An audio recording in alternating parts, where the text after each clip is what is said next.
in a meeting, they're opening the EOC right now in the next 24 hours. They're expecting 30 inches of rain tomorrow. So go ahead and I don't know. I didn't get an update for the upstream. They sent them live. I haven't had time to look at these. So they just sent them. Midnight through tonight. So it might be the rain that's on the left. It'll be like this morning.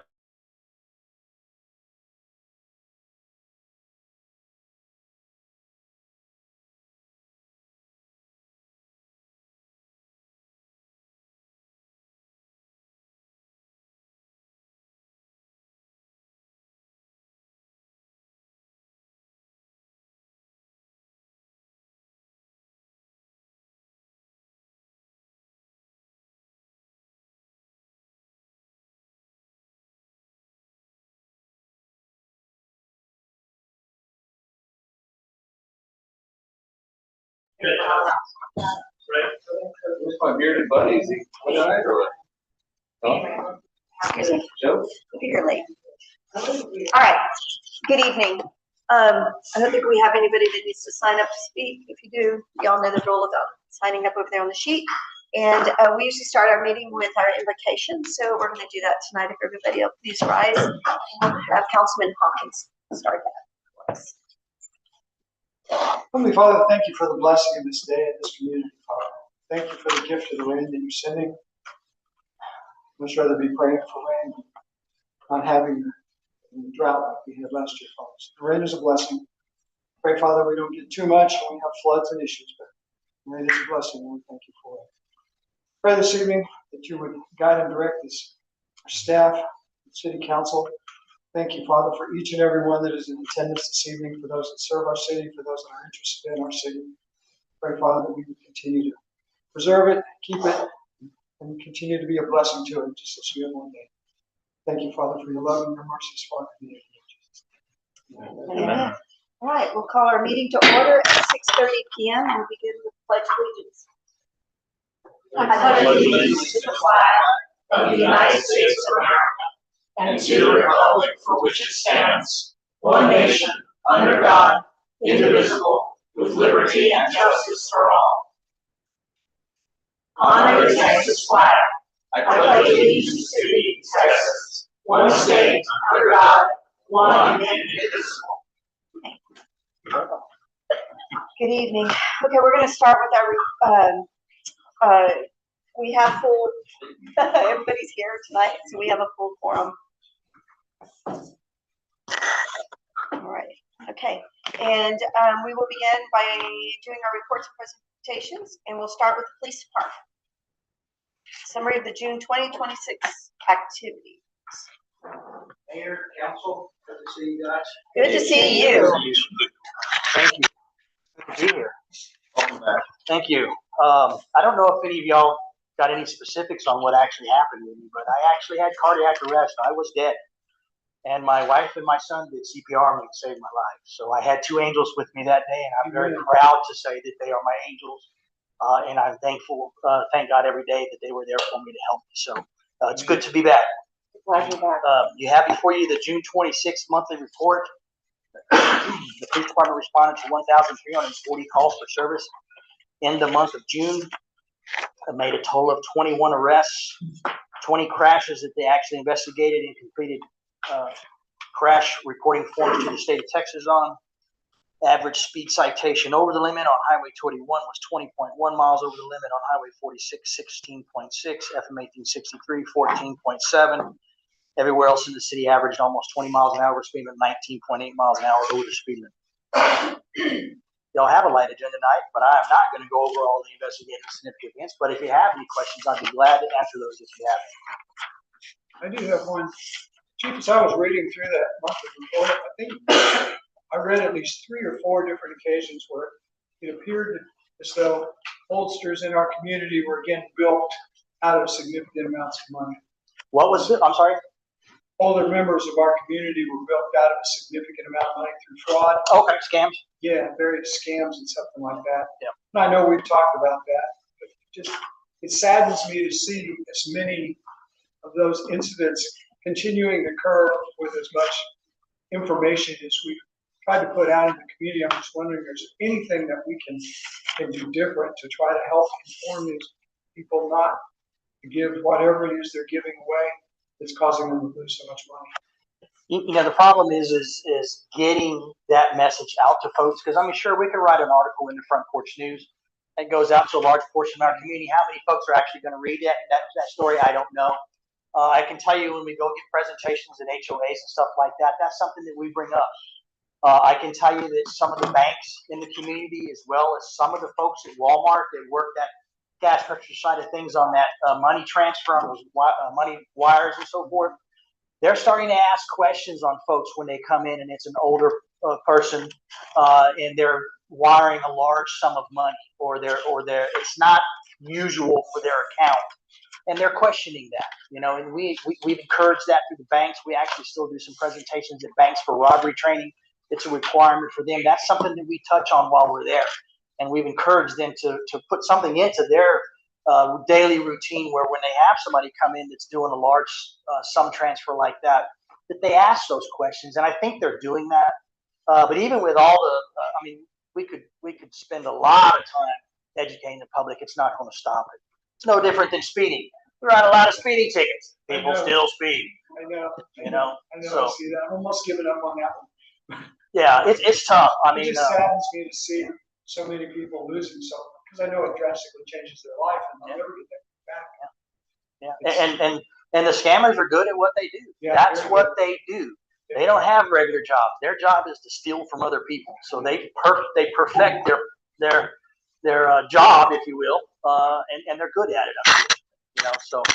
But I've encouraged folks, hey, call a family member, and if you don't have a family member to call us. We'll be honest with you. You know, and they may not like what we tell them, but we'll be honest with them about it. You know, so Chief, challenge. Yes, sorry. Have we ever considered doing a presentation on that, like to the seniors at the senior center? We've done that. We've done that many times before. Yeah. Maybe it's time we do another one just to remind. I don't know. Your thoughts? I mean, we can, but here again, we're hitting about 60 people maybe that show up at that event, and how many people we have in our city limits? About 7,000. Yeah. So you're catching a little bitty piece of it. You know, it's difficult. It's a challenge. Do we get federal assistance on these investigations related to fraud? Occasionally, depends, but I'll be real honest with you. FBI won't touch anything over $500,000 or under $500,000. Right. So unless it's at least $500,000, the FBI says, sorry, we can't help. Nickel and dime. Unfortunately, right.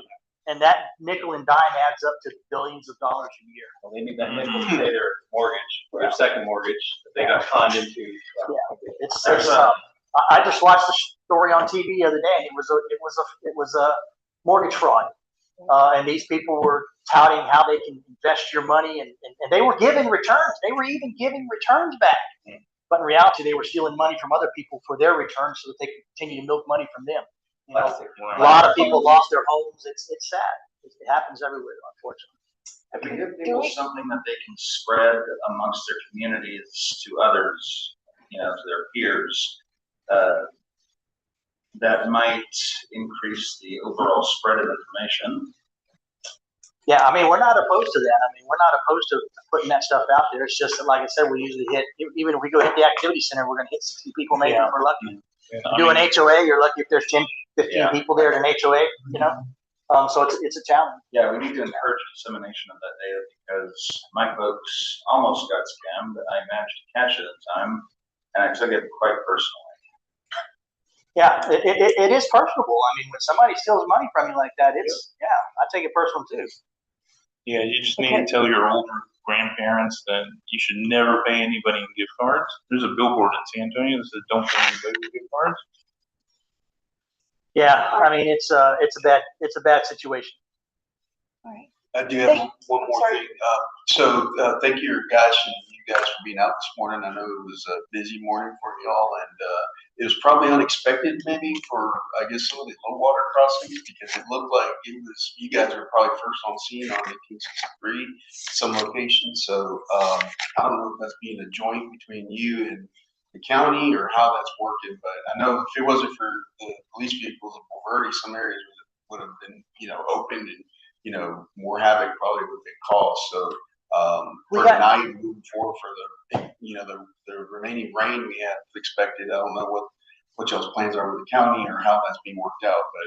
So our guys all know that when it's raining like it was raining last night, that they know which water crossings to go check. They're really good about it. And right now we got the extra SRO guys while they're still here. And that's a big benefit as well too. So they're out hitting those low water crossings. The guys know when they send the pass on in the morning, and we expect, a road closure list if there is one. I watched the Raindrop. I don't know if any of you are familiar with Raindrop online, but it actually has water gauges all over the county. And it all depends on where the water falls in this community as to where it's going to drain off. It was all to the west last night. Yeah, and that's obvious because down on 1863, it's still running over in places on 1863 where it's normally does. Yeah, tonight's going to be a different story. Tonight, tomorrow, and all the way through Friday, we got a big risk. So we'll try to stay on our toes on it. Thank you, Gary. All right. Thank you, You're welcome. Chief. And we're glad you're back. Thank you. Okay, 2B, Finance. Good evening, Mayor and Council. So I have before you the audit information for the month of May. Revenues collected for May were $667,915. Expenditures year to date were $7,655,000, which is right at about 72.57% of our annual budget. We've collected 96.96% of our ad valorem taxes, and our sales tax has a steady increase, kind of. I don't know if you had the chance to look at the report, but it's promising. Expenditures for the month, $744,939. Year to date, $5,987,305. 57.88% of our annual budget. Nothing out of the ordinary to report expenditure-wise. If you look on our sales tax, the fiscal year 2026 year-to-date collections are below fiscal year 2026 budget by $32,977 or 1.36%. May 26 compared to May 25, we are above our last year's collections by 8.42%, a little over $25,000. Year-to-date collections are below fiscal year 25 by 3.67%, but if you minus out that audit information, we're actually above by one, or ahead by 1.82%. So looking pretty good. And last but not least, our interest earned for the month of June was $34,967.82. Questions enough? Thank you, Sharon. Okay, thank you. Thank you. Thank you. Okay, Parks and Rec.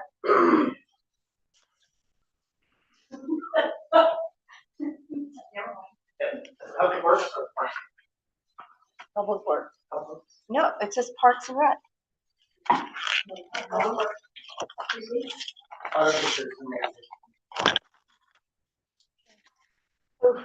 Yes, go ahead. Good evening, Mayor and Council. For the month of June, Public Works, we did have some more issues as the report shows. What the new more that we had, the clutch went out in it, so we took it back to the salesperson who sold it to us. They actually lent us a demo while they repaired it, so, and of course it was under warranty, so we were able to get that fixed. We also rented a small little tractor with a little mower in the back to continue our mowing for this season. We did have some storm damage. We did have some fallen trees. Again, some irrigation leaks at the park. During that storm damage, AC at City Hall did go out and had that fixed. Drainage repair on Shepherd's Ranch, also on Johnson Way in 1863. The Boveda Community Park, we did have a septic control that kind of failed on us, so we had that replaced. Work completed. We did some stop signs on Starlight and Setting Sun. Mowed and turned around right-of-way areas. I think we were on our 4th round right now. Continued culvert inventory on the Fulcrum app. Completed drainage areas that are holding water, especially on Shepherd's Ranch. There was some water when it rained that we fixed. We repaired the small playground surface area, and this month was a kind of a low count on our bandit signs. We only removed eight of those, and I think that has to do with our code enforcement being out there. A road maintenance plan, Casey Road's complete. They finished that one. Rodeo Drive is complete. We just need to stripe Rodeo Drive. The chip seal, Jaybird, Lakeview, Bobcat, Bulverde Hills, that's about 90% complete. We still have to come back and do the fog seal and do some cleanup on the edges and around the intersections. Currently, right now, we're in Oak Village North. They were supposed to pave today, but with the rain, kind of delayed stuff. So hopefully, once they get some dry weather, hopefully by Monday of next week, we'll start that up and get that taken care of. TCQ updates, we did receive our final approval for our SCP on July the 1st. So that triggers a 30, 90, 180-day report that we have to submit to TCQ in order to stay in accordance with the SCP. If you notice, we did send out stuff on Facebook and on our website regarding the MS4 program. So that went out. Other than that, we'll continue today. We monitored low water crossings this morning. We'll keep an eye on the weather again tonight. Working closely with Chief and Nolan and them, make sure that everybody stays safe. Anybody have any questions for me? And Aaron, I asked you to keep an eye on the guys doing the road work. You assured me that you're going to be out there watching them, keeping an eye on them. I mean, there's multiple repairs that were not fixed in Bulverde Hills that were just chip sealed over. Yeah. And I went and drove Casey today, and they striped on the shoulder on the millings. I mean, the first time somebody drives on those millings, they're just going to break and fall apart.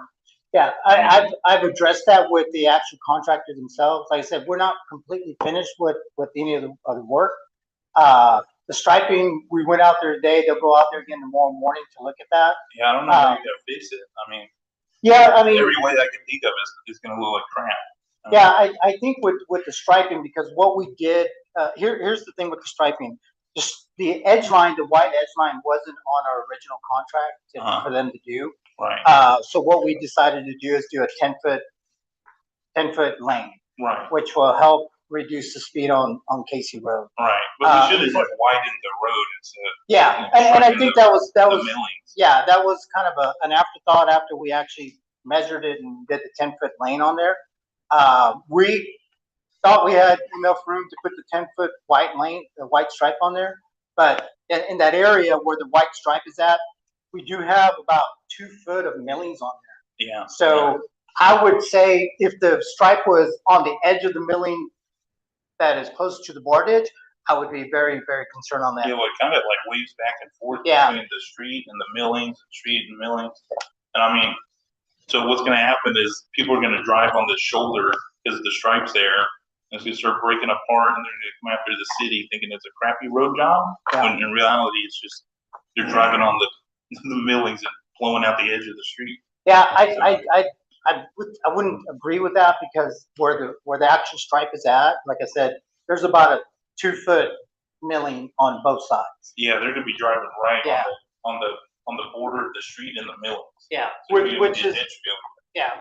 Well, the reason why we did the actual millings on the road was to actually compact that up against. No, I love street the itself. millings. Yeah, The millings are great. Yeah. It's a great idea. And I Yeah. think we got that for free, right? yeah.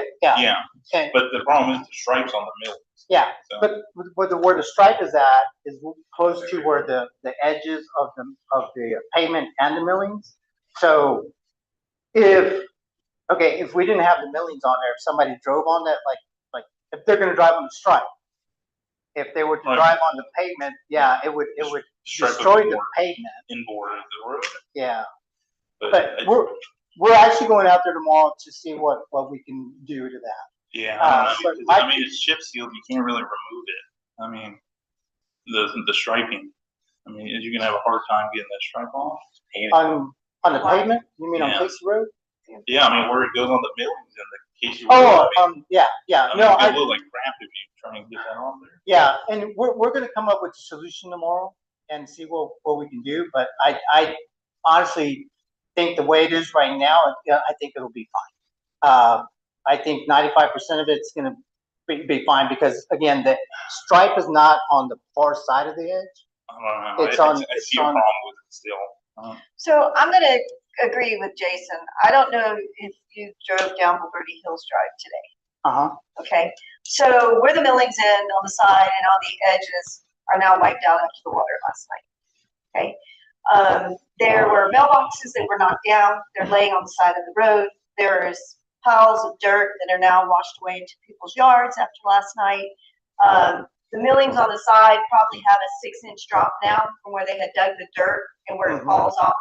And now it's just a gully from where all the water ran last night because they didn't take care of cleaning that up from the get-go. There is stuff all over the road that's come across the roads that in past has not. In the dip, there's gravel. There's never been gravel in that dip before.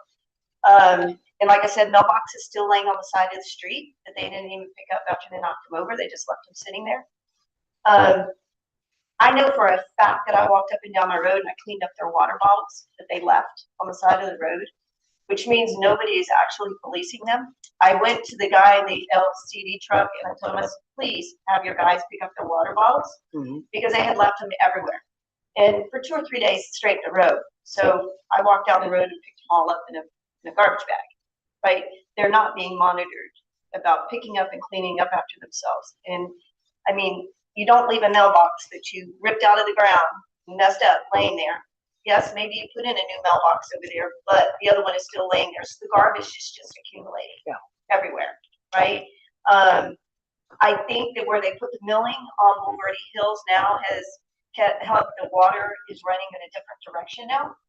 And I don't know if that in the long term is going to be good for the road. That milling is just going to continue to wash away. So are we going to, in a year, be looking at this, and not have any millings left on the side of the road because they've been all washed away? And are they going to come back and fix that? Do we have a guarantee? Or are we going to fix that now? And go ahead. Are you talking about like the mailbox approach on Bobcat Road? No. I'm talking about mailboxes that are knocked down on Bulverde Hills Drive. But the loose material, is that what they put on the side of the road, like going up to the mailbox? No, it's like stacks of mounds of dirt.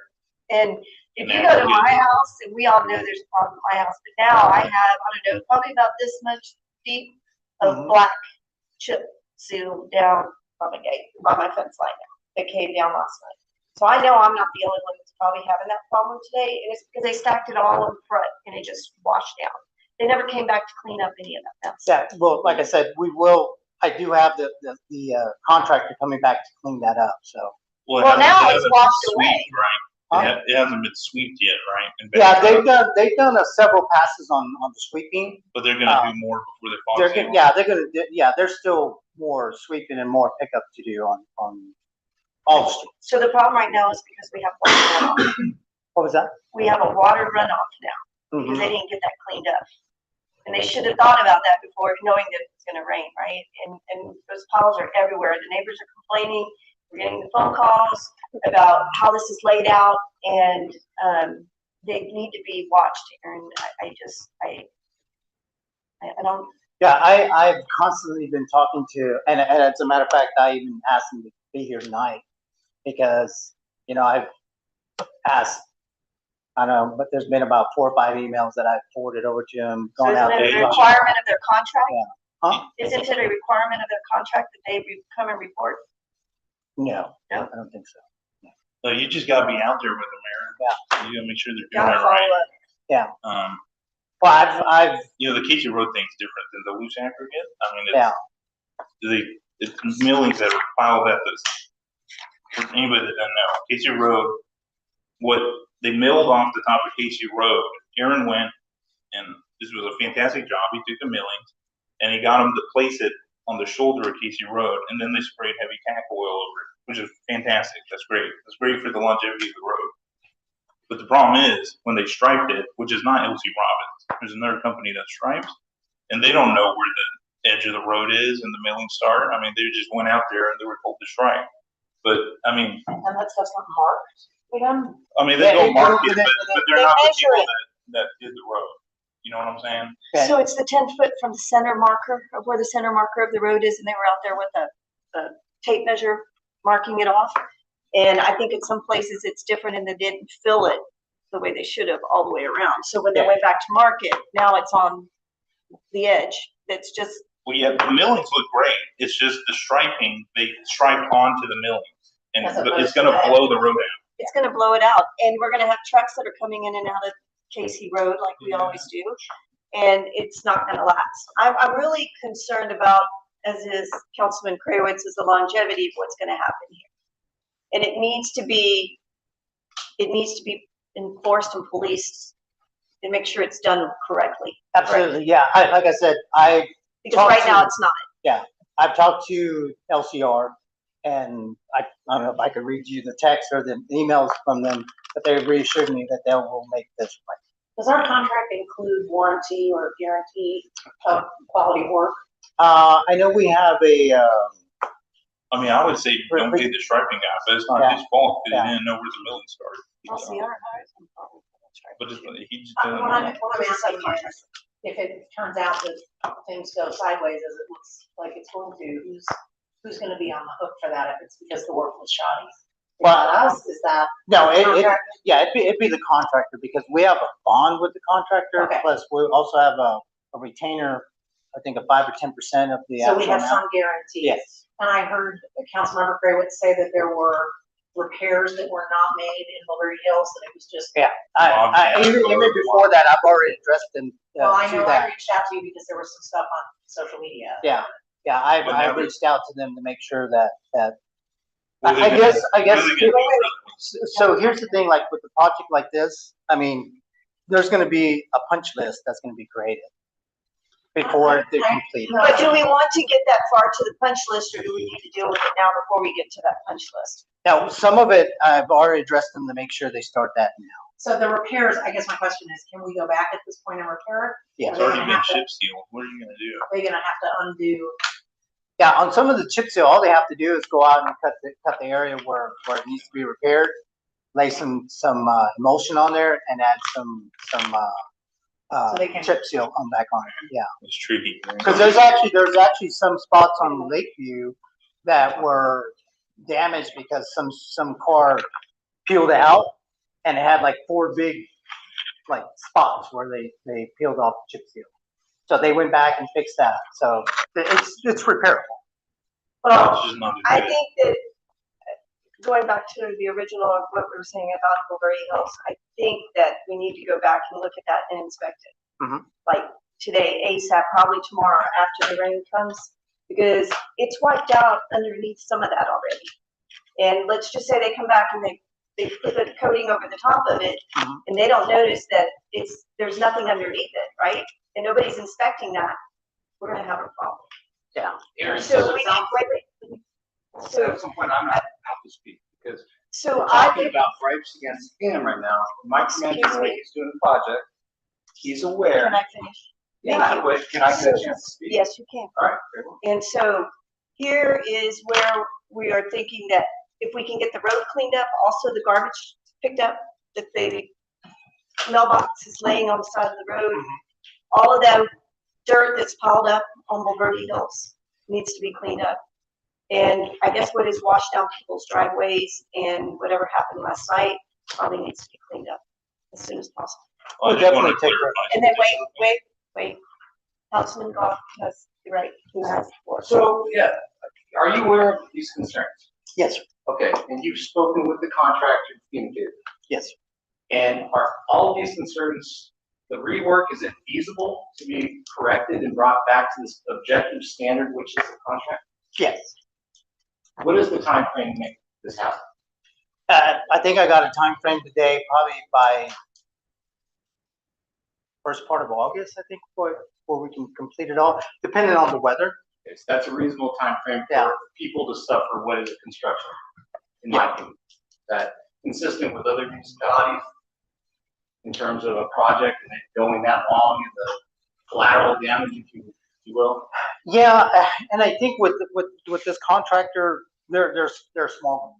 You know, they're not a huge company like, you know, these big corporations where they have just tons of employees that can do it all at one time. Yeah, absolutely. No, they're small guys. So I just feel like they're smaller, but I'm Did you sure just they're get a job? gonna do they're gonna complete the job and do it well. It's just a matter of just the process. Yeah, the process, sounds up to Aaron, it sounds like you are, keep us addressed about, these concerns identified, and when they're rectified, please advise us. Yeah, and to going back to where not being out there, I mean, I think I've been out there 75% of the time that they're out there. And we even have a engineer inspector out there as well, who's been out there when I'm not out there, to make sure that they're doing stuff right. Now, on projects and construction stuff, you know, there's gonna be, you know, some minor details that need to be done.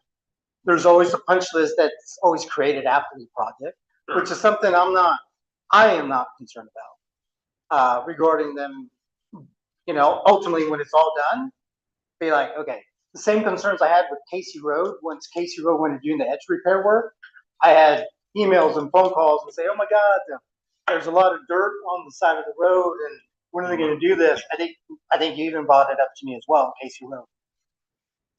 I mean, other than the striping, Casey Road came out good. Yeah, no, So it's just a matter of just, hey, I'm not, we'll get to it. I'm not trying to bust your ball there. The road work that LCR is doing is fantastic. And they are a smaller company, but you see, you know, old man Robin out there himself working on the road. I mean, it's a good operation. And what they've done so far, besides the repairs, has been bang up job. Great. And the loose aggregate, of course, it's going to get washed away in the rain, but it also wasn't supposed to be. It's not a finished product yet. There's still loose aggregate on the road. It hasn't been finally swept and fog sealed. Yeah. And so, but it's just obvious that they're missing things. Yeah, and I agree. There's things, you know, having to be behind them as far as, you know. Yeah. That's the I'm job. sure you're working hard. Yeah, It's just when I call, they don't. You gotta catch them when they do it. Yeah, whenever I call them or roll up to them, they're like this. They're like, what do you want now? Yeah. And that's why I said, you know, I'm gonna get heat on it at council. Yeah. You know, we all are. Yeah. Oh yeah. You all are. So yeah, it'll be taken care of. Yeah. Councilman Hawkins, do you have any questions? No. Councilman Watson? No. Councilman Brown? What is the status of that? There's all these flood watches sending me a little bit jittery about it. The intersection of Stallion and Casey, that space underneath the road where it's starting to eat away at the soil. Oh yeah. Well, right now I think a big majority of the rain hasn't hit that side right now yet. So I mean, the undermining right there on Casey and Stallion, I mean, before it hits that telephone pole, would probably be 10, 15 years before it actually does damage to the pole itself. We're trying to address it before it gets to that point. So, yeah, it'll be Councilman taken. Alexander?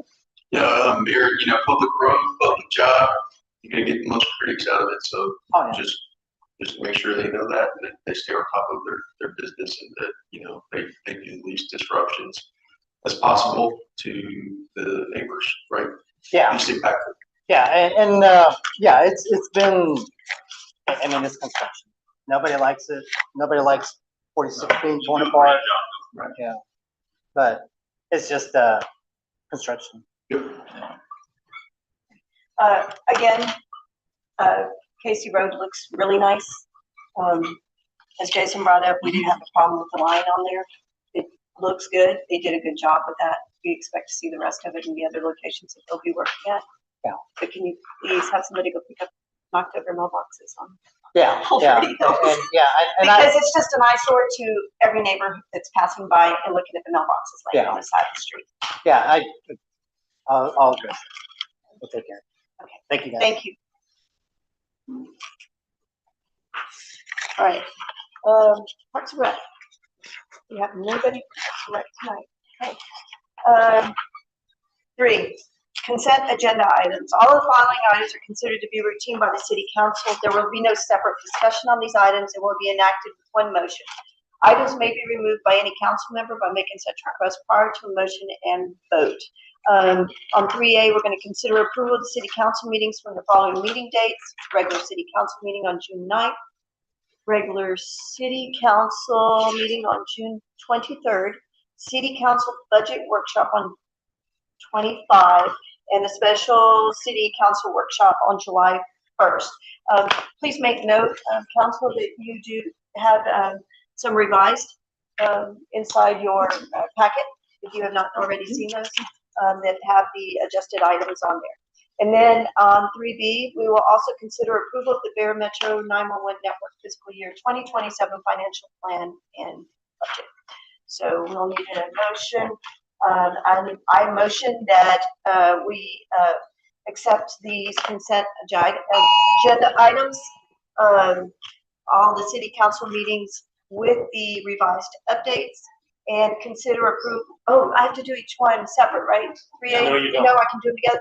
And then 3B, consider approval of the Bear Metro 911 Network fiscal year 2027 financial plan and budget. Do we have a second? I second.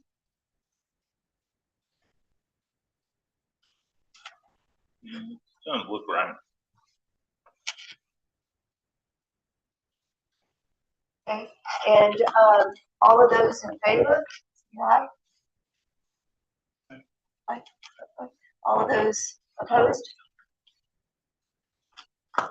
So pass with 6 votes. Okay. To be clear, that's just acceptance of the minutes, correct? No, of both. It's the whole I'm consent. saying it does not substitute for the discussion, the agenda item discussion upcoming on the committees. No, this is just the minutes and the 911 network.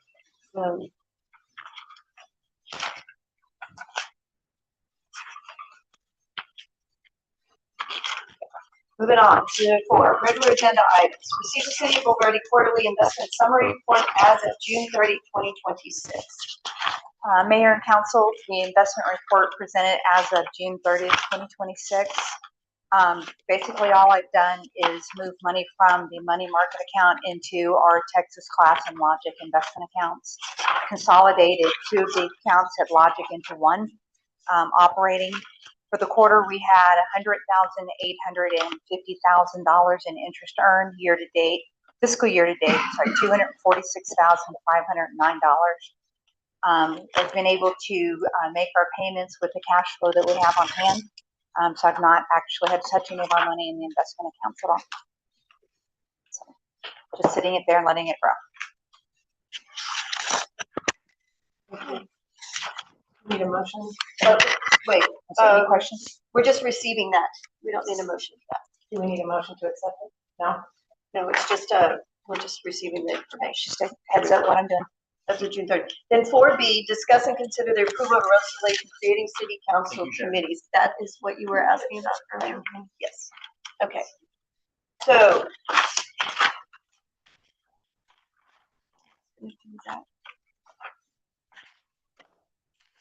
Hey, Mike, real quick, where do we go in this building with that as a tornado? You would go to an interior room. Bathrooms would be fine. All right, we got some right towards this stuff. Okay. We're not in the recording yet. That's real world. Yeah, I'm getting the update from you. So they're not doing it. He knows where it's at. Please watch. Okay, Mayor. Item 4B is creation of city council committees. The information is included. The information that was included with the electronic version that you received earlier was incorrect. So I'm the one that's at fault for that. Some of the assignments weren't altogether correct. You received the corrected version with your paper packet today. So we believe that's the correct version on the resolution that listed. So the included resolution creates the 3 listed committees: legislative, infrastructure, comprehensive plan. It also establishes the committee membership and also establishes a 1-year term for committee members. So that is the resolution. I'll entertain any questions that you all have on this. Pretty straightforward resolution. I have a. Go ahead. Go ahead. I'm gonna I have a follow couple you. of, I'm gonna follow you. concerns. This is reading very much to me like standing committees. both this item and the next item, and I don't want to take them out of order.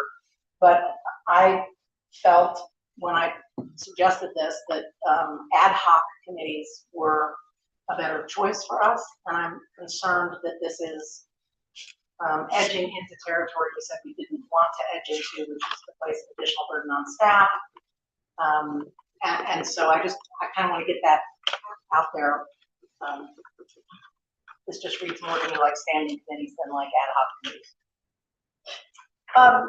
Are you finished? Councilman Brown. Before we adopt these guidelines, we clarify that each committee is strictly advisory, and direct staff, and city resources, negotiate on behalf of the city. Or otherwise represent an official council position without approval of council.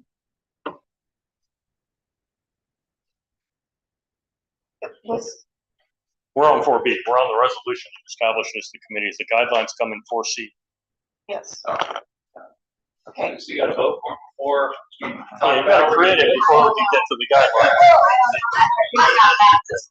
Okay, so Yeah, raise it. my understanding when we discussed this was that these were gonna be just committees as needed. They weren't like a one-year term because like legislative doesn't go, year round. It's pretty much on the time when we're going through a legislative procedure. I know that the committees that we created also, once those get completed, they would cease to exist. So I am not understanding why. So let me explain myself and what I'm doing. Okay, I'm always going to defer to a formal committee establishment in the sense that we operate better as a council and as a staff with written guidance. And if we can introduce a measure of predictability here, I think that's better for council. I think that's better for staff. I would be opposed to ad hoc. And now if you tell me as a council, we're going in the direction of ad hoc, fine. If you ask me my opinion as a city manager with 30 years experience as a city manager, Mayor, I see you shaking your head. I'm going to tell you that I think the best thing for you to do is to have a resolution that establishes your committees and some guidelines to go along with it. I don't think that we're objecting to that. I think that I'm only going to speak for myself. I won't attempt to speak for anybody here.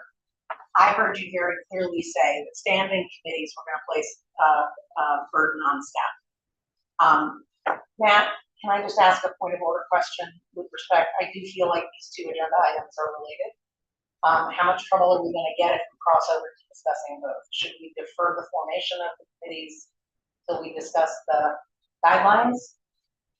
I would agree with the way that it's been put on the agenda. That you can ask questions about the resolution creating the committees, the guidelines.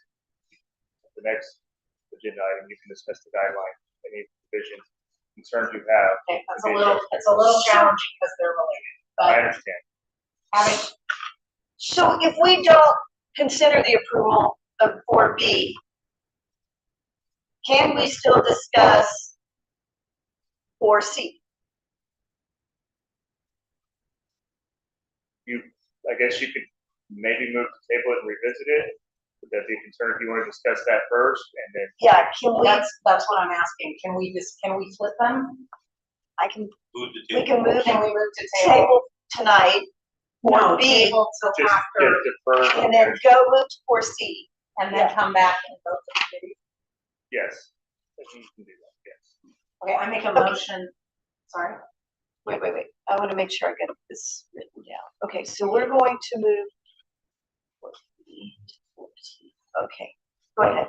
I make a motion that we defer discussion and approval of the resolution creating city council committees until the discussion and possible action of guidelines, especially if it's complete. Second that.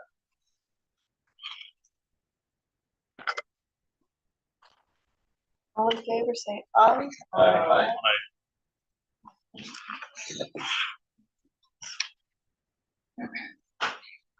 None opposed. Okay.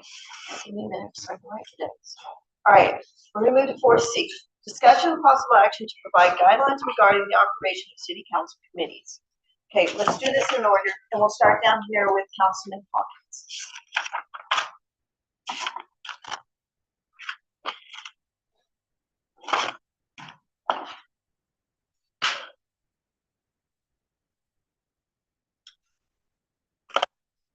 the moment, I don't have any feeling on this one way or the other.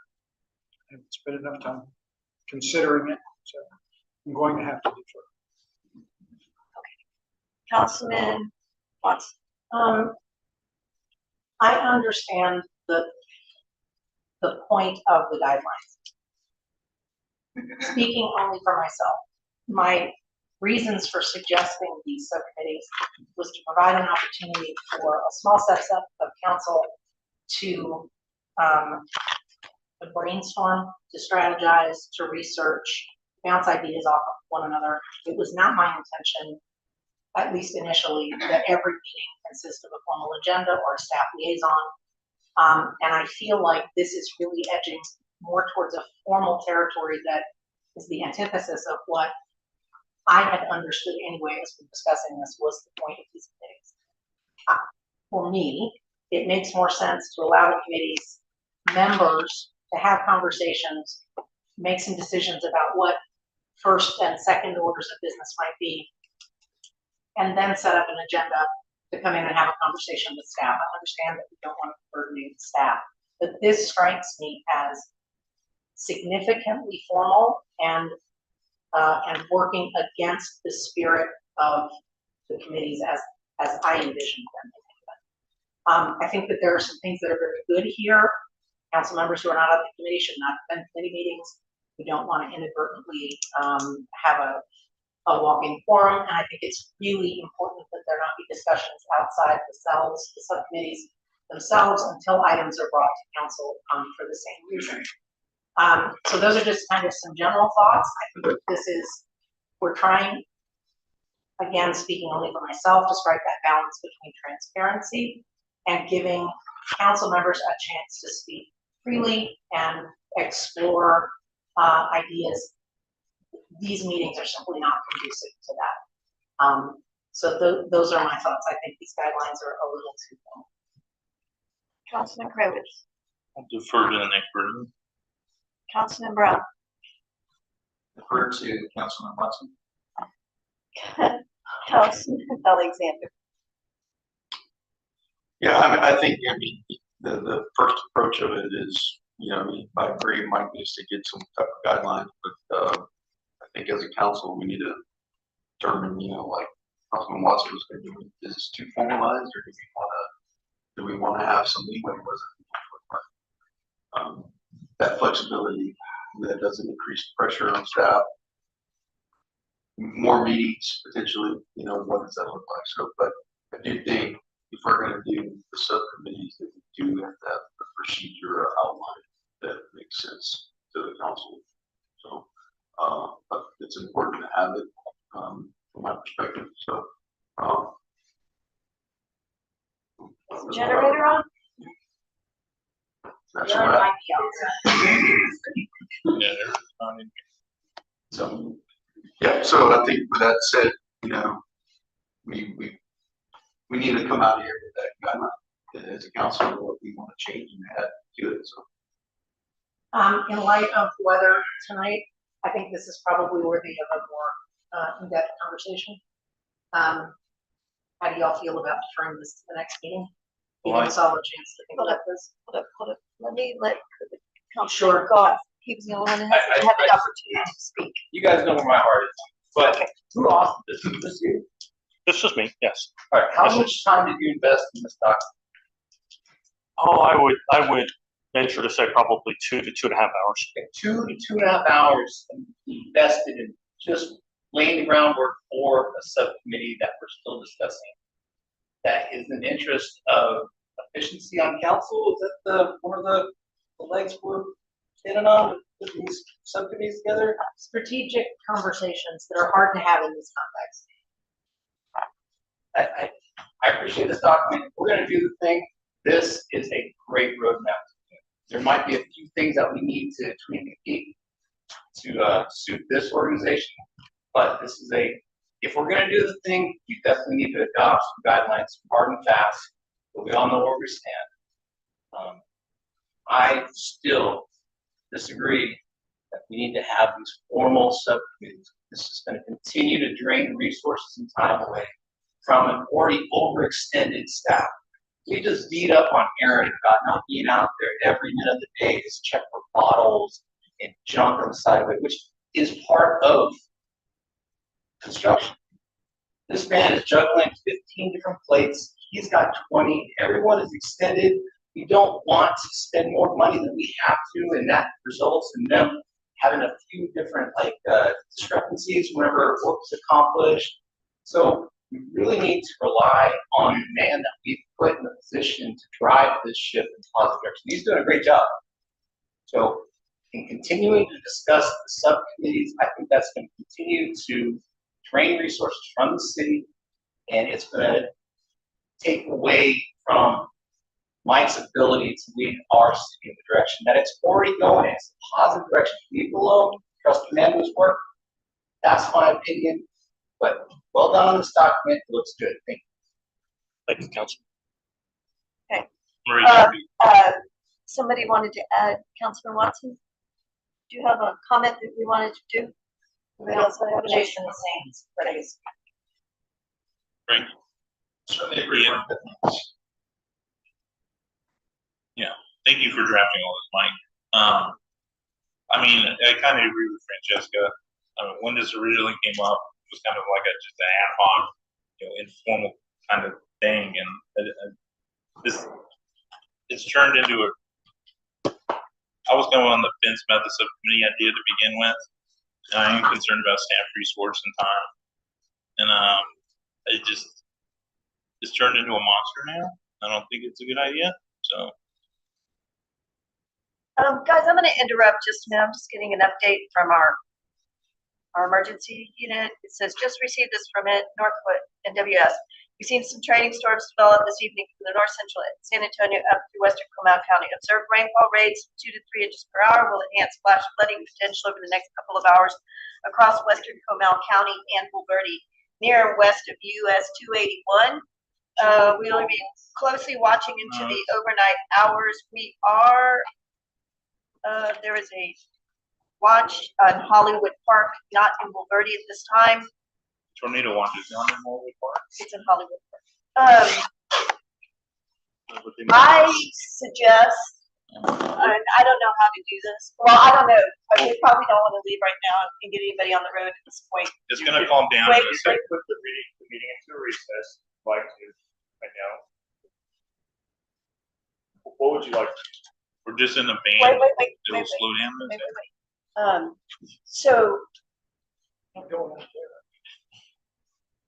I don't suggest that we drive anywhere just right now. We'll slow down in 10 minutes. It's city homes.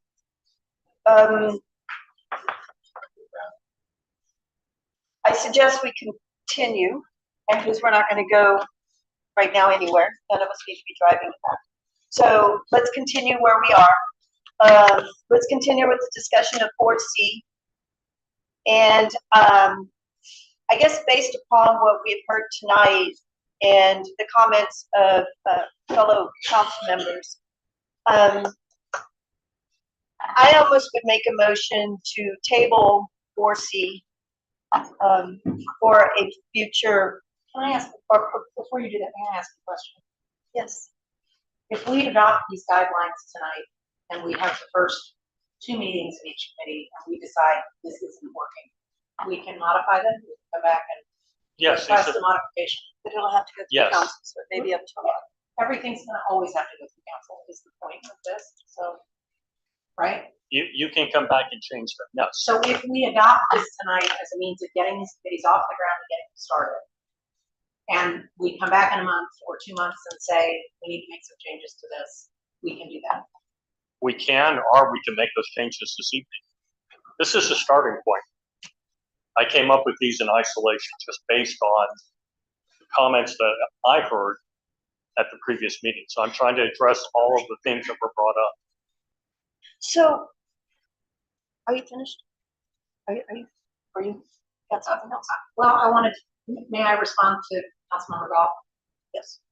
So I think the issue is that we are frequently called to address items in this setting in a reactive way.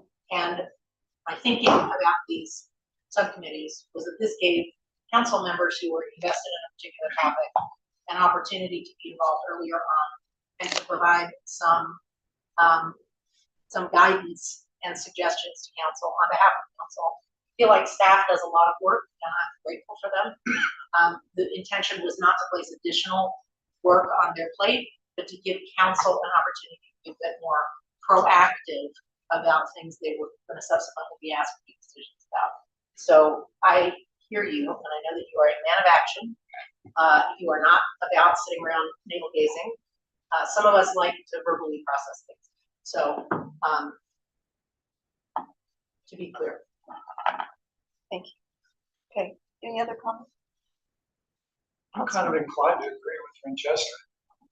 Just, these look almost too restrictive in terms of trying to maneuver around to get a committee off the ground and flying. But on the other hand, it's almost important to get started. Yeah. And if we get started and we find that these rules are too constrictive, they're too structured, then we need a little bit more towards ad hoc and a little less towards a structured committee. If we've got the capability to come back and change some of that, I'm okay with that. But I think it is relatively important to try to get these things started quickly because it's going to take time to develop some ideas we have basically committed ourselves to doing since we ran for this election. I would be in favor of validating work and adopting the actual implementation phase. I'm still not sure. transferred. Can I ask one additional question? Yes. Mike, in reading this, was it your expectation that the staff liaison would attend every meeting? Yes. Okay, so that was emphatically not my Yeah, I I don't think it's necessary. I don't think it's necessary. I absolutely believe it's necessary. Yeah, well, I just don't. I think we'll double or triple our work without a staff liaison at each meeting. I think we will get it. We obviously have no experience in this. Mike has a lot of experience in this, and we're gonna go round and round on this thing. I mean, We might start driving a conversation in a direction that it shouldn't go because we don't have the guidance from the liaison that's actively working that day in, day out. We have someone that is assisting the subcommittee in guiding conversation. I think Sure, the flip side of that is that you might be guided away from conversations that are fruitful, because there is a staff perspective, and I don't mean that in any negative sense. Recognizing that these committees can't make decisions, everything's got to come back to council. I really feel like there needs to be an opportunity for those conversations to happen.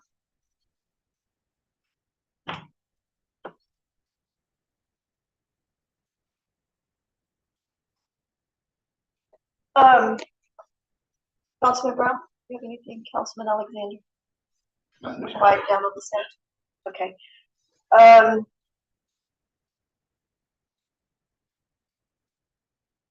When we talked about originally about creating city council committees, they were just going to be groups of council members that were working on certain things to bring to council to look at and or things that maybe we needed to proceed on, correct?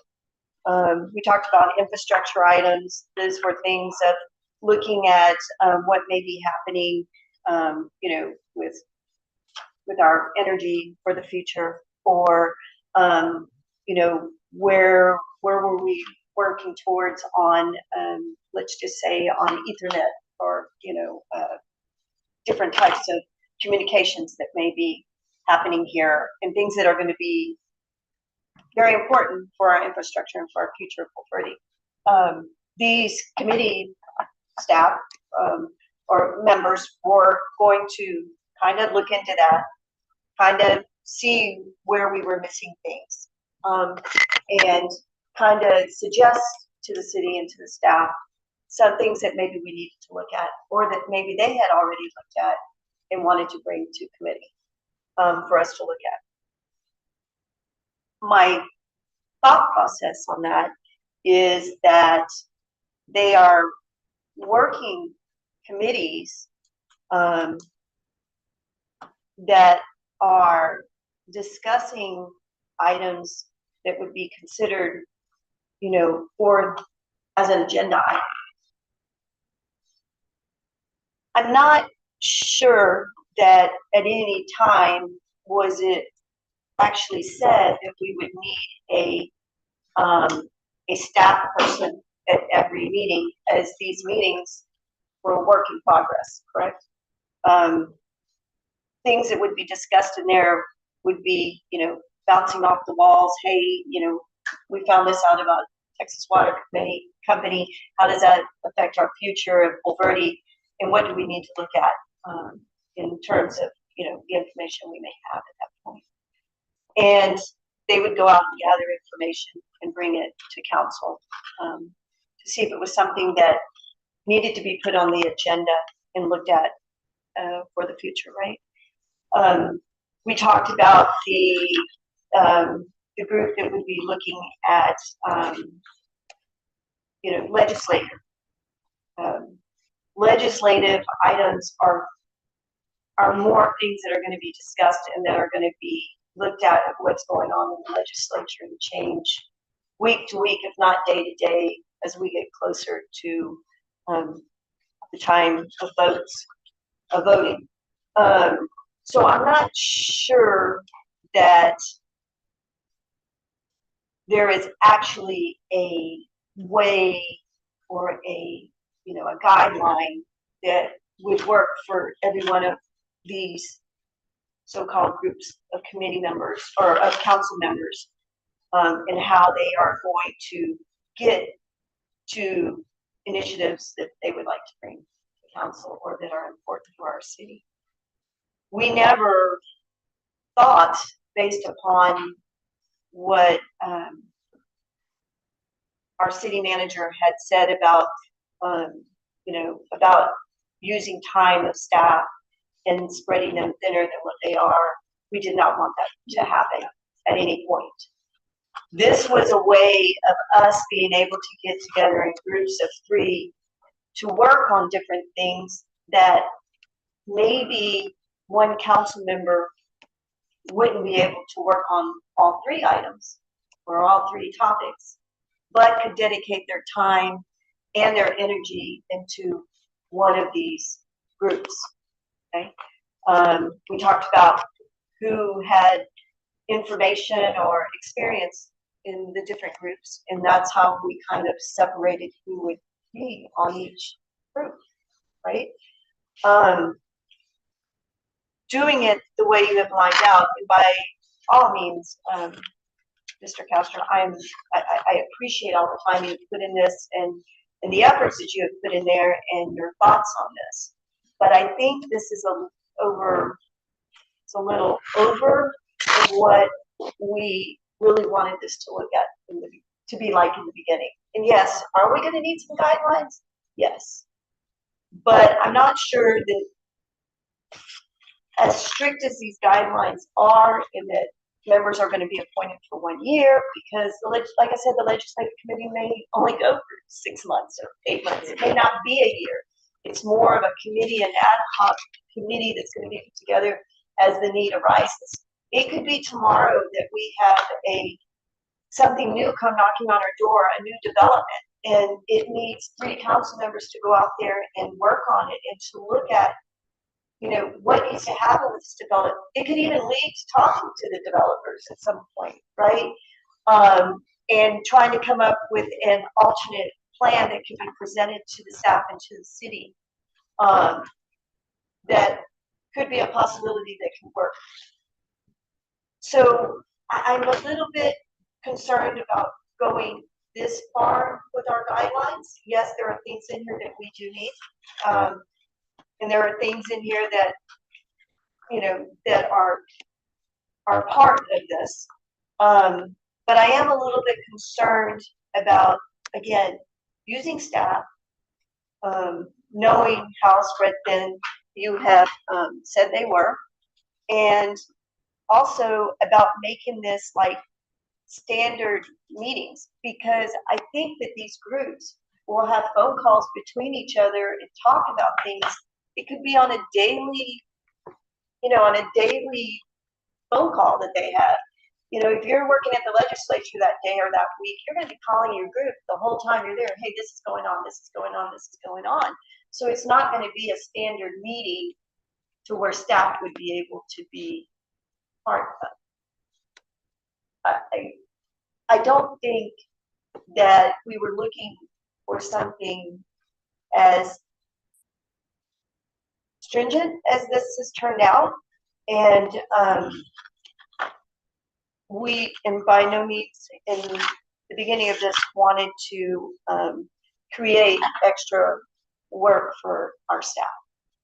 This was a way of us doing our job, talking to our constituents and finding out and investigating and studying and getting information, put things together to bring it to council and or to our city manager to see if it's advisable of something that should be on our agendas, right, as a city.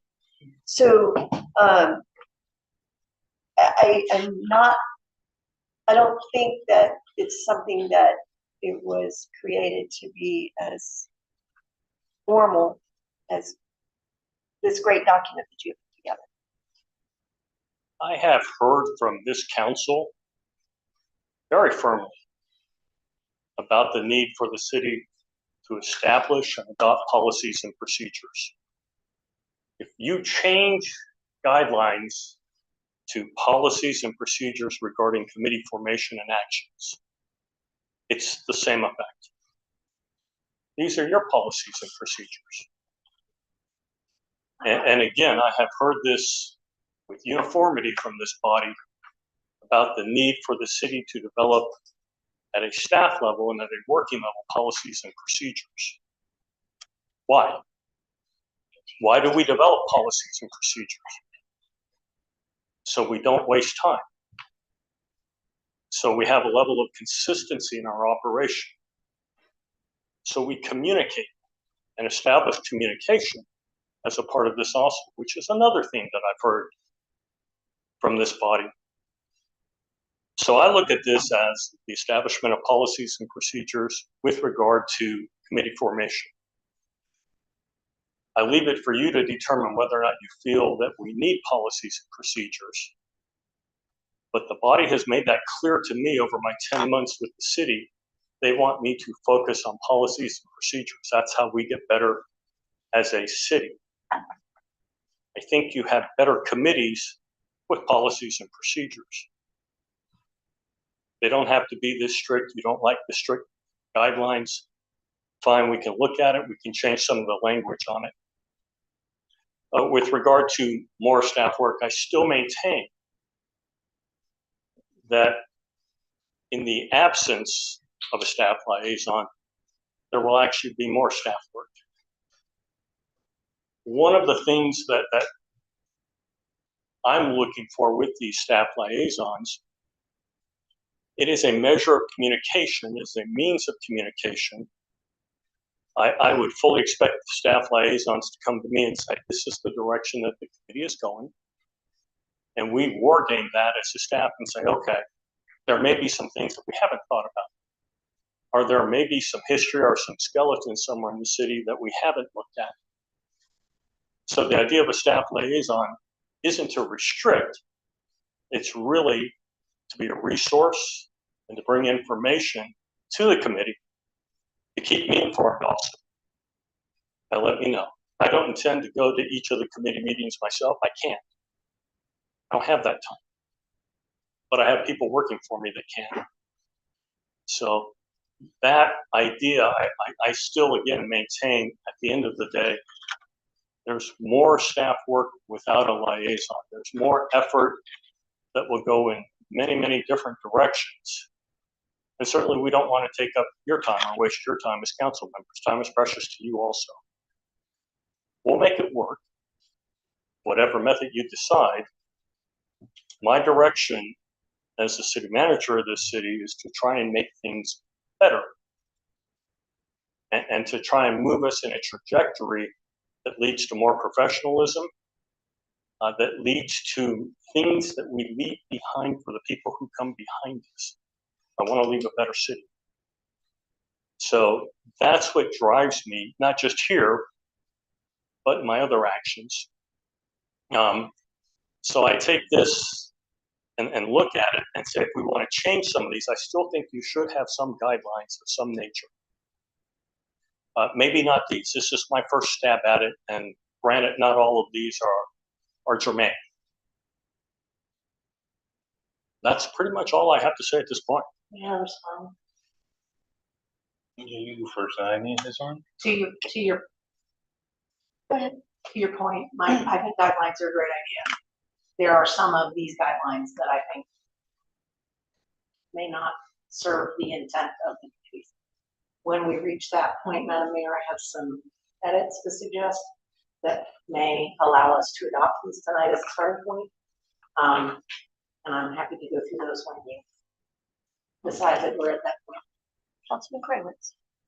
My problem with, no problem.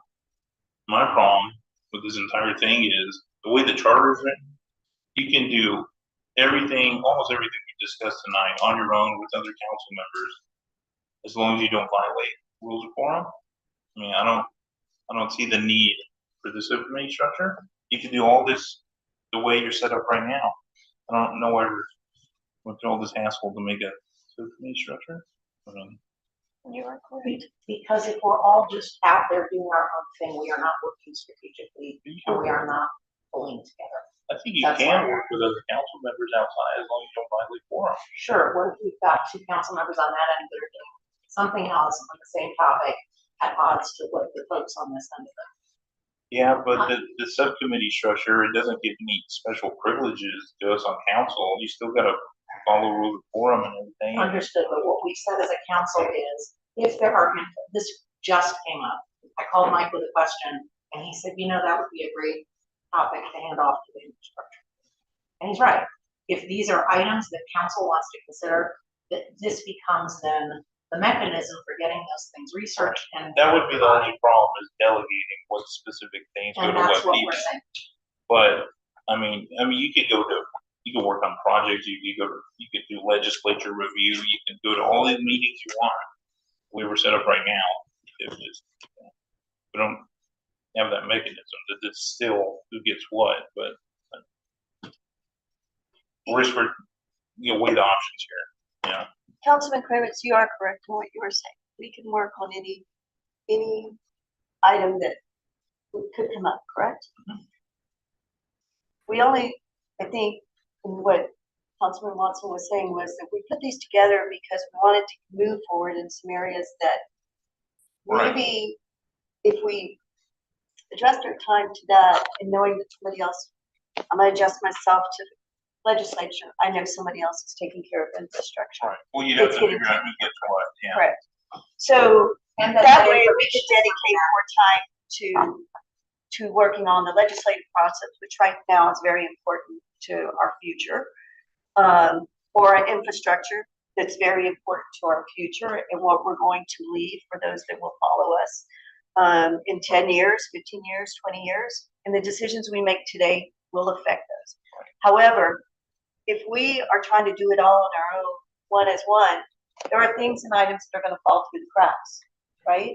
That we may not be able to take care of. If we have a committee, well, that's what I was saying. If we put a group of three, which is why we originally did this, was to put a group of 3 people that would work on that part. It wasn't supposed to be a structure like this. It was more just Yeah, I'm for saying, you to get together and work together, correct? Yeah, I think weighing the options is not worth doing anymore. That's just what I think. So.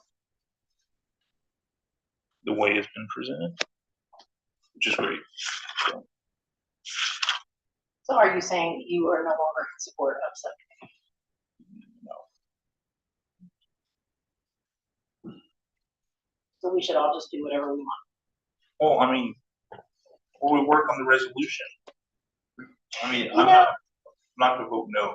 Is it me?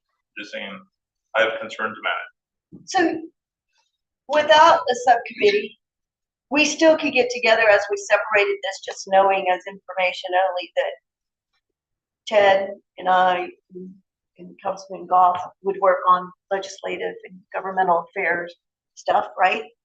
And that Councilman Brown and Councilman Alexander and Councilman Kravitz are gonna kind of follow up on the infrastructure, right?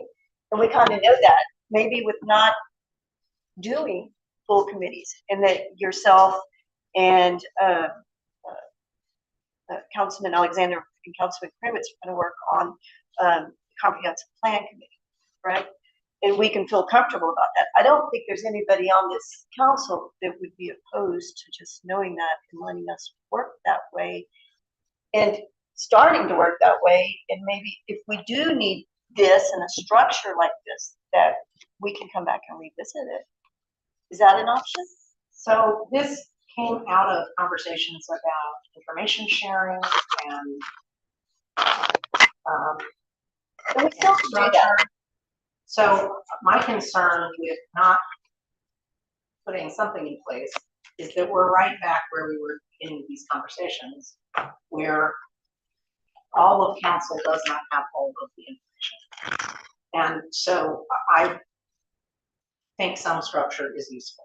Yeah, I see that too. I'm just, you know, We're not doing anything proactively to shape our future. That's the biggest problem. It's too, Okay, so let's, I'm just worried Do about we- what this thing's turning. okay, can we do something? Do we want to postpone items 4B and 4C to our next meeting? Right? Everybody take a step back, think about it. Right? And bring any other comments you may have, and or items that, how you would actually like to see how this would work. Is anybody opposed to that? I think we need to know. It doesn't matter that we I can't, was gonna say, I think it's, I just think we're just keep kicking this. Yeah, I think. We've been having this conversation since January. We had a special meeting on it. I think we need to decide, that we need, you know, we're moving forward with it. I thought we decided on that. Yeah, Right? So now it's how do we shape it up? We need to be backfilling on everything. And the thing, you know, like, what do we want to change and what do we want to form and move forward? On the guidelines at least. I have some directed suggestions with respect to the I'm guidelines. open to. Can I get them? Hold it. I'm gonna hear that. Mayor. Councilman Brown, do you have anything to add? Questions? Only that I agree that we should keep on, down the, road thing. I personally trust, city planner, this, on these things.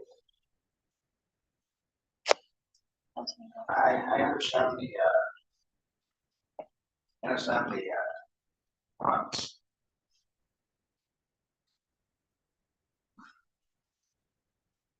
Here we go, I'm saying, but, you need to improve these kinds of communication. And this would help.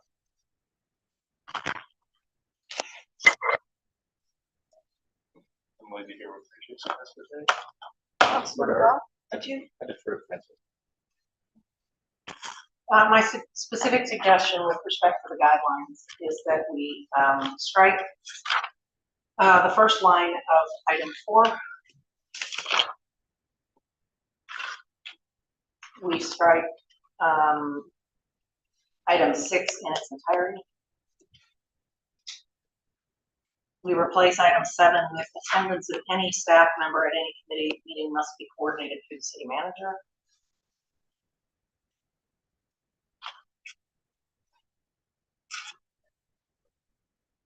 And we strike number 11 in its entirety. So we would be designated a staff liaison, but that staff liaison would not be required to attend any committee meeting unless requested to do so, and that request would go through the city manager. And I think that the initial focus of every committee should be understood to be outlining the first sort of framing of what they're going to approach, and set up a time to sit down and have a conversation with the staff liaison to make sure that they're not heading off down paths that are not useful. But I think going forward, I just would object strenuously to requiring a staff liaison to be in a meeting where we're all going to be kind of throwing stuff at the wall. I think that's a waste of their time.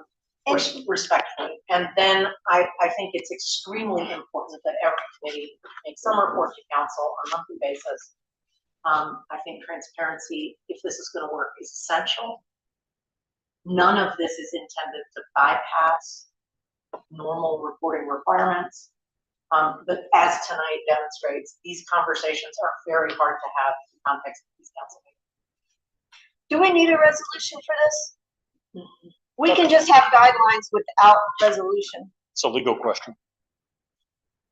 Based on the way your charter and your ordinance is set up, I would suggest if you want to adopt the guidelines, you can adopt the guidelines, but you need to do the resolution, which I've referred it. Yeah. Because it has to be action from city council authorizing those specific council members to take action. Well, we're not authorized to take action. And for the committee. But- As described here. So we're saying that the guidelines should be adopted by resolution. But I have a problem with the resolution the way it's written, because it says the city council hereby establishes following city council committees. These committees, it says legislative, infrastructure, comprehensive plan committee. These committees can change at any given time and dissolve if we don't need them, Right. or be added. Another could be added if we needed it in, because something's presented to council. And so I'm having a problem that we have this resolution in section 1 where it specifically states for this. It doesn't give us the opportunity to change these committees. We will have to do a change to the resolution. And that's not what this is about. This is about looking at things that are currently on our radar and that need to be looked at. So I don't know if this resolution addresses what we're looking for. That's why I was saying, can we use guidelines for our committees? Mayor, if I may, I But- think the resolution gets us to what we know today. And then we have to update it as needed. and Yeah, but as it- needed. But if we needed to create, We Yeah, just see, do the- another resolution. Right. But I but think- then if they drop, because This is what I'm talking about, the train go monster.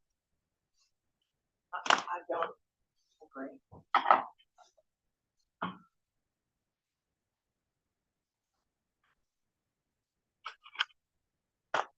I mean, I think the resolution And needs, then- right, it says will appoint committee members to a 1-year term. I think we're gonna take that out. That's- yeah, because the initial term of service for committee members shall commence with adoption of this resolution and for the first regular city. You know, sometimes, Comprehensive plan committee probably isn't gonna go all year. yeah, it needs, like I said, legislative will drop off too. So these are things, you know, and infrastructure may not want to meet may not have something to meet about every month. So there's a lot of things here that are going to, you know, we need to fix section 2, section 3. We have the committees that are down here. But section 2 and 3 would need to be changed. I'm fine with trying Because- it, as long as we retain 12.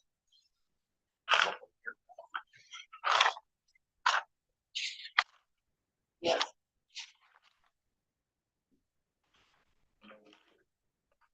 Yes. Perform such evaluation. Yes, As we needed. can pull the plug if we need to. Read that. Mayor, if I can give maybe a 20,000 foot overview very quickly. Everything that we do as a council and as a staff follows a format and procedure. from the very meeting we're in tonight, to what we put out on the internet, to what we broadcast, to the way we're seated and the titles that we have. It all follows process and procedure. There's a reason for that. Then we speak to issues of transparency. We speak to issues of memorialization, being able to look back. We speak to somewhat issues of efficiency, although I would say that it also adds to the burden at times. But again, there is a reason for the very formal, process-driven approach that we have as a governmental entity. The direction that I'm hearing tonight from you is we want to be less formal. We don't want to have to follow as many rules. And I think that's an I don't think that we're talking about. please let me continue. And that we're moving in a direction away from, markedly away from what we are, if not statutorily obligated to do, what we should be obligated to do to maintain the spirit of our calling, the spirit of our position, and the spirit of our charge, which is representational. So I look at it again from the 20,000 foot view, and I realize that there are problems with some of the guidelines. I understand you've made some good suggestions, Councilman. But again, we're moving in an opposite direction of the way that 98% of governments move.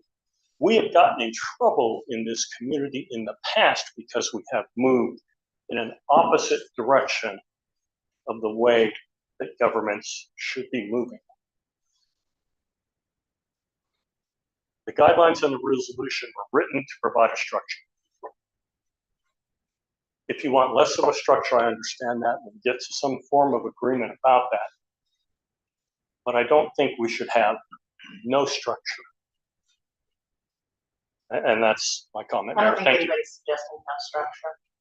And I would just say that I take exception to the idea that this is a movement away from transparency. This is actually moving towards accountability, so that it is abundantly clear both to this council and to this community who is working on what, and that there's a mechanism for those activities to be reported here publicly and reported for posterity.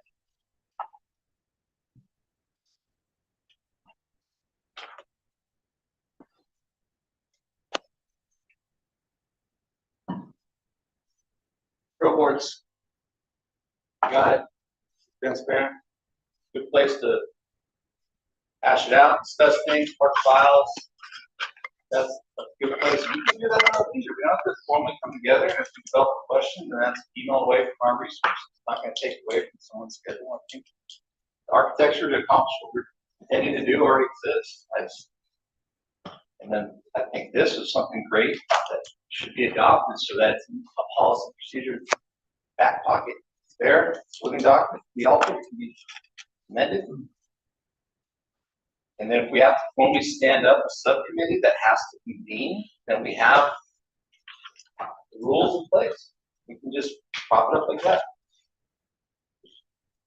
There's some positivity about what this direction that we've taken in discussing this. Like I said, it's not. I just don't feel it's appropriate.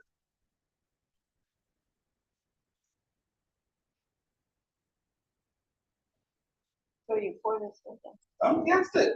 I'm for this. Right here. For the guidelines? Yeah, the guidelines. Put those in your policy procedures, and then we can amend as necessary.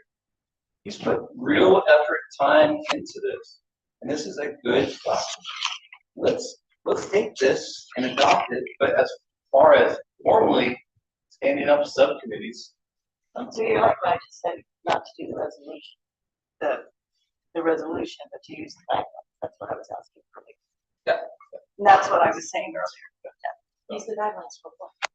in For case. guidance, In case. the groups. What Chris, you're groups? saying- We're saying no groups, but we're gonna adopt guidelines. You're that saying- don't You're exist. saying adopt guidelines, but don't be super. Right, until necessary. We got it in place. It's kind of like You don't need a guidelines. cookbook for war. We're not saying war. It's just one of these things that you have in place. case it pops off, we need to do it, we've got a roadmap and immediately adopt. That's, yeah, I know, man. I know what you're saying now, I understand. I agree with Mike, I'm kind of worried about going less formal than this. I mean, But sometimes we have to, if it's so complex, we may have to have a real nitty gritty, like comprehensive subcommittee that convenes on a routine basis, but we don't have those threats, immediate threats in front of us right now. We have some real credible threats, but nothing that would require this much investment of our time and resources to commit to meetings. Someone has to be there to hold our hand through it and add to the conversation. That, I don't think we're there. There's definitely value of what we've accomplished so far in this discussion.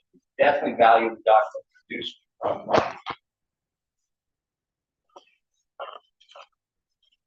architecture, in my opinion, exists for pro board. Transparency is a click away from anybody.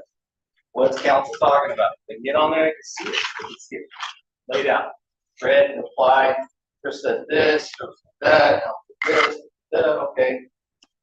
And if it gets so tedious that we do have to convene in some form or fashion, then we just say, Mike, we need to stand up a committee on like a Wednesday, 3rd. Can we do that? Like, all right, I'll tap one of my guys, be there with y'all, and that could be the end of that discussion, would be the actual meeting. But to anoint people to certain committees and a formal fat, I don't think that's necessary. I'm gonna disagree with you, Chris. That's cool. I've been coming to city council meetings for 6, 7 years now. Joe, you've been here just as long. I've never heard anybody stand up in front of city council and talk about what the political implications of what is coming out of the Texas legislature and how the city needs to be able to react to it. I've never heard anybody stand in front of city council and talk about the infrastructure in the city of Wolverine, what we need to react to and how we should be positioning ourselves for that infrastructure. I've never heard anybody talk to the city council about anything to do with the plan other than when we did. But nobody's actually come here and represented to this city council about strategic decisions that need to be made to direct the future path of this city in any of these areas. That has never happened as long as I've been coming to this city council. It has never happened. But now we do Unless have, we change our ways, it's never gonna happen. you're right, you're absolutely right. 100% correct. But now we have a competent city manager that's aware, and whenever something comes up on his radar that is something we need to discuss with where he'll wrap us on the beat. and say, That "Hey, is guys, not exclusively a staff issue. We are the elected representatives of this community. I understand that. We pay this man. We do, absolutely, but the decisions at the end of the day are ours. We owe it to the people we represent to educate ourselves and to work strategically together to make sure that we are giving staff appropriate decisions when those decisions are presented to us. Otherwise, we're just a reactive body that nods and says, sure, okay.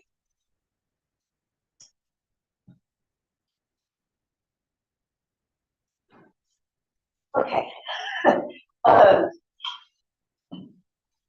I think after this discussion that we need to postpone this discussion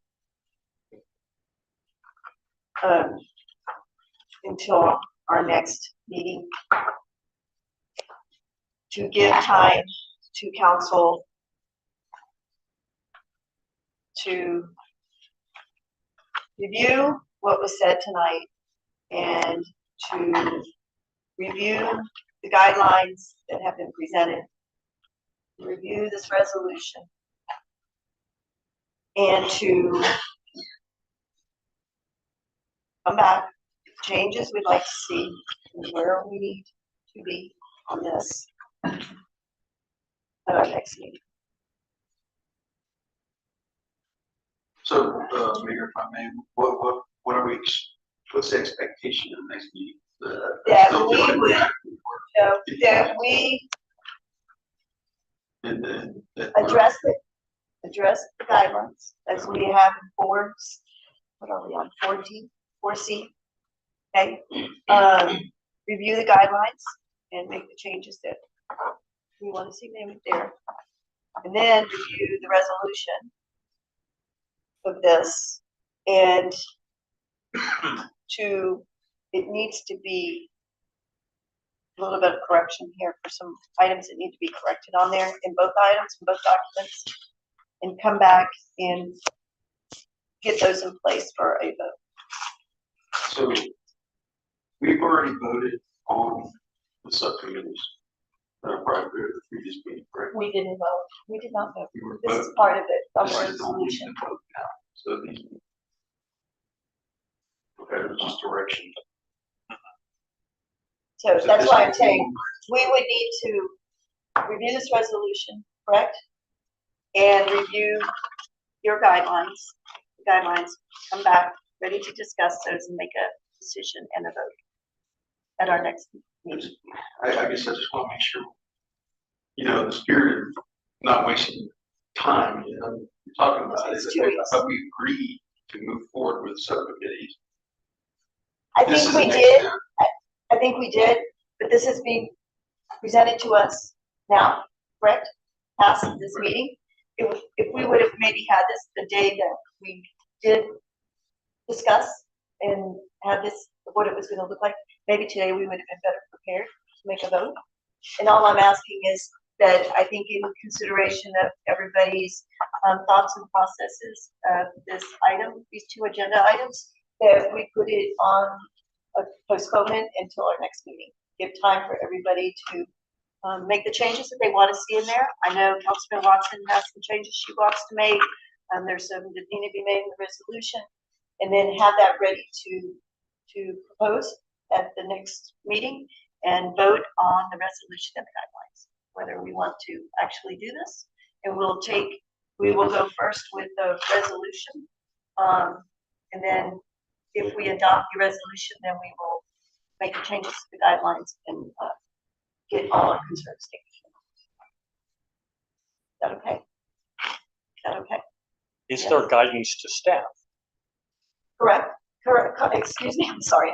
Is there any guidance to staff? to There is prepare for the no next- guidance to staff at this point. I think this is a council. I don't know, everybody wanted to change a bunch of stuff in the guidelines. So there needs to be guidance to Mike on that. Well, no, not at this point, because they need to bring with those. So we're gonna bring those back and have another conversation about it at the next.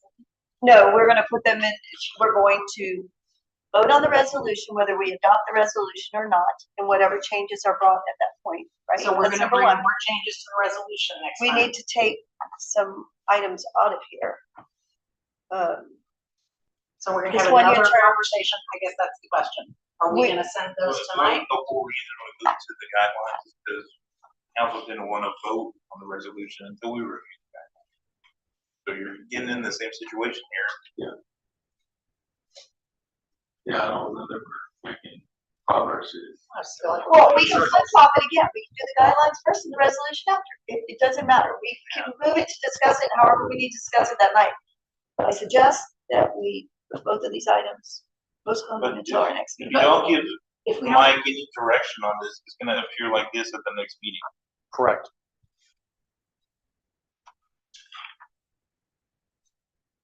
We can make those changes at that meeting, correct? we can make those meetings tonight. We can make those changes right now. To answer your question, yes, Mayor, you can.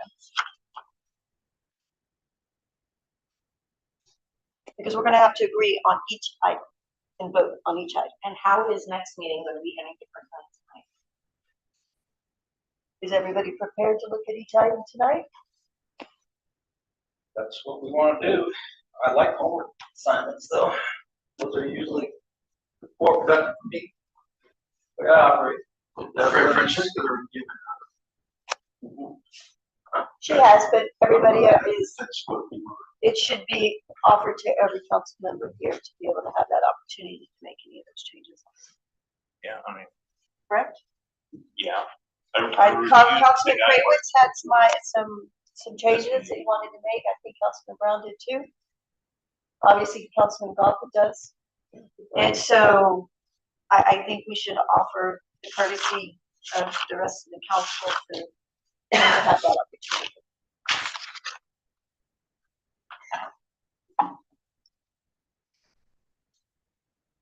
Okay.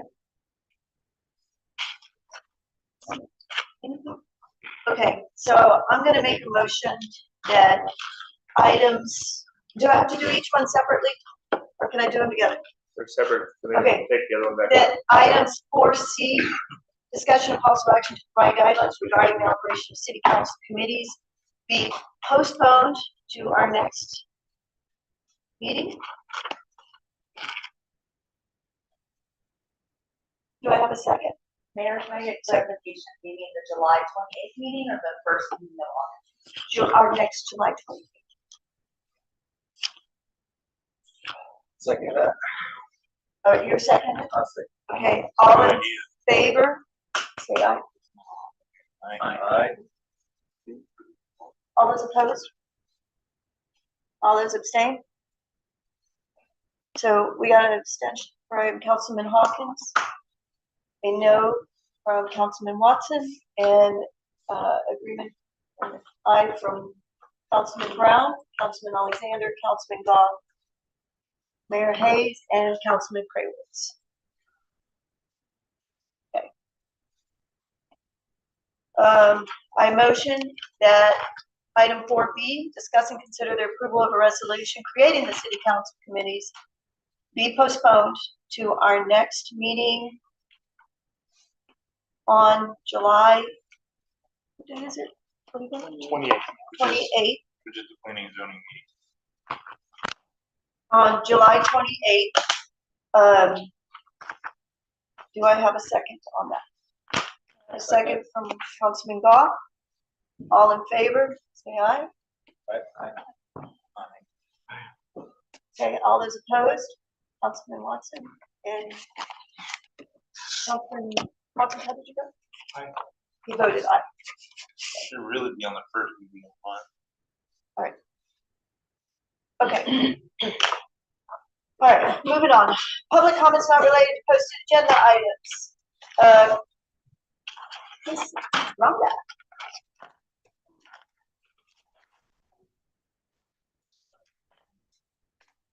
Mayor and council, I want to just, let me get this out. No. I want to introduce the new president of the Purdy Spring Chamber. Yes. I'm Mary Bell McElroy, and I'm the incoming president for the Bulverde Spring Branch Chamber. And I just want to thank Wanda for all of her service for the last 13 years. Those are big shoes to fill, and I hope I can live up to her standards. Thank you. Good deal. Welcome. Thank you. Okay, next thing is we have our best of celebration.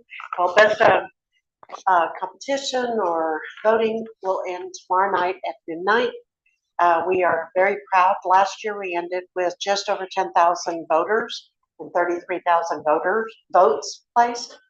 As of earlier today, we were at over 11,000 voters and over 40,000 votes.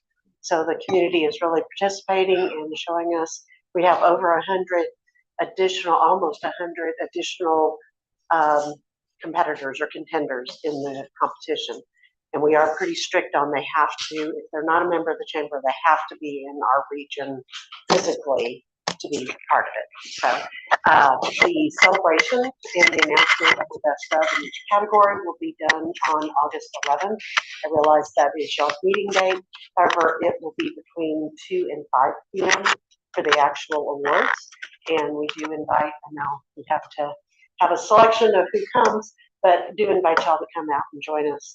It will be a great day to celebrate 106 different winners, and we'll be recognizing the top 3 in each category. The other thing I want to just share real quick, at the City County Luncheon yesterday, I had a conversation with Jeb Smith with TxDOT. Barring this rain, they are trying to get the last lights done, and hopefully a lot of the cones to be gone. They will not be completely finished, but we hope to have the ribbon cutting and celebration of Highway 46 being open the first week of August. We don't have an exact date yet, but the first week of August. we will kick off the Highway 46 is Open bingo program that we're going to be doing, encouraging our residents to go out and visit the businesses on that corridor, starting at the beginning of August and running through the end of August. So everything else will be around. I will be around. I'm not disappearing, maybe just not as often. So we'll get to see y'all every month. So thank y'all very much for your service. Great, Thank you. Thank you both. Well done. All right, okay. Reports by elected officials and city staff on the items of community interest. As we move on through July, I wanted to address one thing. I don't know if all of y'all have received your third election card, your voter's card. It's number 3 for this year. Use your last one. Supposedly it's corrected. Okay. Yes, it's number 3 this year. But it should be corrected. And I also want to give a thank you to Nolan, who's not here tonight, for stepping up and helping out while Chief has been out. And also to say welcome back, Chief. We're happy to have you back. And also, I think that's about all I have. I wanted to say thank you to Anderson Aviation for their 4th of July event that they had. They did an amazing job. I went down there. It was so full. They ran out of food. They went and bought more food, but they took care of our 4th of July celebration here in the city of Bulverde, and they did an excellent job at what they did. And I know that the feedback from those who attended was very good, and people were really happy that we had some type of celebration on July 4th in our city. Does anybody have anything else to add? Yes, one thing, Rhonda, thank you for everything you've done for the chamber. We're gonna miss you. You'll be a stranger, but thank you for everything you've done. And, we look forward to working with you on the upcoming things, and just know the community's excited. And I'm sure you're excited too for your retirement. Thank you for everything you've done. Down on this end? Yeah, thank you, Rhonda. Yeah, I mean, you've been such a big deal for this community, done so much good. We're gonna miss you. And also, looks like the rain has slowed down a little bit for now, but there's more to the west. So be mindful through midnight. All right. So go ahead, because I need to add something in here that we missed. Just wanted to remind everybody, on council, we have a new feature in the Front Porch News called Council Corner. You all should have received an email from Leslie inviting you to submit. So she just asked me to remind everybody tonight. She is looking for somebody to submit something for the September issue. The deadline for that is August 7th. So please reach out there if you have ideas about something you'd like to write about. I do. I figured you did. Right. All right. Thank you, Councilman Watson. We have, and I'm not sure, it's not on here, but do we have it on here to discuss the Parks Advisory Board? Okay, but wait. Are we doing an interview? Were we allowed to do this interview process tonight? And we did not have it like on the agenda to stick it anywhere. Can we do that now before executive session? It's on the agenda under 7B. But that's executive session. We usually You can do bring an it up. interview. You can bring it up. Yes. Like who's interested. Well, we're gonna make a decision in executive session. I mean, we're gonna discuss in the executive session, so after the fact. But we did all those interviews. You can do it in executive session, but if you prefer to do it in open session. We prefer to do it in open session. Sure. Okay, so can we ask our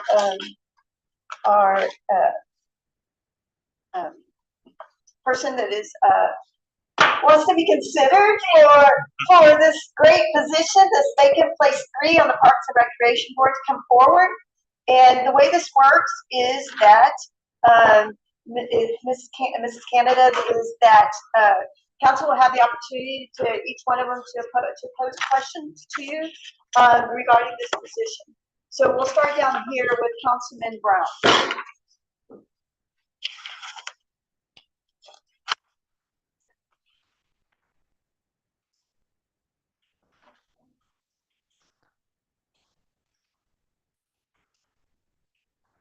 The application is at the very end of the package. Yes, it's the last page.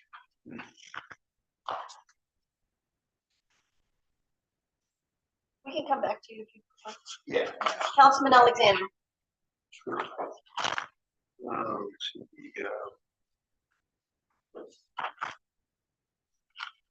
couldn't remember, have you been currently involved in the parks? Okay, so this is a new application. No, I was a Air Force Civil Service for 32 years and moved around, so I was TDY a lot and didn't get to participate in city functions after I went to work for the federal government. When I was a teacher, and in between then, I did lots of volunteer activities in the city and with the church and that kind of stuff. But as I was when I went to work for the federal government, I was pretty busy. So and out and about, so I didn't really get to participate. But now that I'm retired, I've got some time to dedicate to the city. I retired about 3 years ago, so now that I've had a little bit of time to sit in a recliner and do nothing for a little while, now it's time for me to get up off my seat and get onto my feet and do some stuff. So I've got 2 grandsons that I'm very fond of, and one of them was extremely excited about a zip line. And so I wanted to find out what it was that I had to do to suggest to our parks board to put a zip line in at our park, so that when they come to stay with me, that I could take him down there. And when I came, they were discussing amongst themselves, like, who can we hit up to? We've got a empty spot on the board. Who can we hit up to? So they were going to have to go beat the streets to find somebody to be on the board. And I'm like, okay, so this is a sign that, it's time for me to throw my hat in the ring and do something besides just sit on the sideline and watch. So that's why I'm here. Fantastic. Well, you come from service, so appreciate you coming, and willing to do service for the Parks and Rec. So I'm sure you'll have fun doing that as well. Councilman. What parks or recreation needs do you believe the city is currently underestimating? And how would you turn that concern to a realistic recommendation within our budget maintenance capacity? So I'm pretty ignorant, frankly, but I'm really interested. One of my degrees, my first degree was in physical education and athletic training. And so I'm very interested in physical things. I'm also very interested in musical things. So, I have lots of recreational interests. I'm sorry. Yeah, there you go. But one of my minors at the master's level is in recreation. So I have lots of thoughts and interest in recreation and providing things outside. I was a coach in my former life before I went to work for the federal government. So obviously I like organized sports, but I also see a great need because both of my children went, I don't have any interest in any form of organized sports, but I see that both of them need physical activity and interest. And my daughter was big into theater. My son was in the band. And I know that there are forms of recreation outside of that. So I want to explore what it is that we need as our community grows, what it is that we need to provide to the community to contribute to all of those different activity levels that, you know, might not occur to each one of us because we've got our own forms of activities that we like, but that might occur to like chess too. But, you know, somebody wants to play chess. Lots of people play chess. And so what do we do to give somebody the opportunity to play chess? As an example. Does that answer your question? Of course, and my nieces and nephews be all over that plan. Well, I had to put one in the backyard because we don't have one. You know how to install Thank it. you. All right, Councilman Gahn. I had questions, but you answered them, but I just comment that, your government background is very familiar. I wish the speed of government works. Highly motivated. I can hear in your voice that you aren't just focused on your own ambitions of putting that zip line in. I think considering all the community needs and wants, you have a background in it, so you understand what's necessary. I think that you did fantastic fit to the team, and appreciate you signing up for it. At one point in time, I also managed a $1.3 billion budget for training and development. So We ain't got it. knowing how to say no to people's money needs is a specialty. Good, thank you. Councilman. Your resume is quite impressive.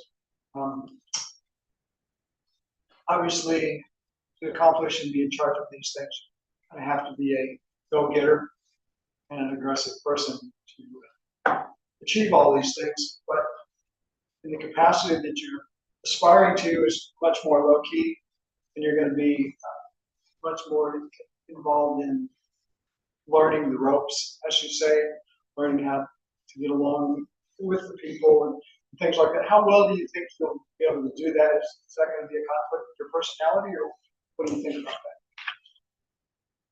They brought me in multiple different instances to bring organizations together and melt different entities into one because I have that capability to work with people.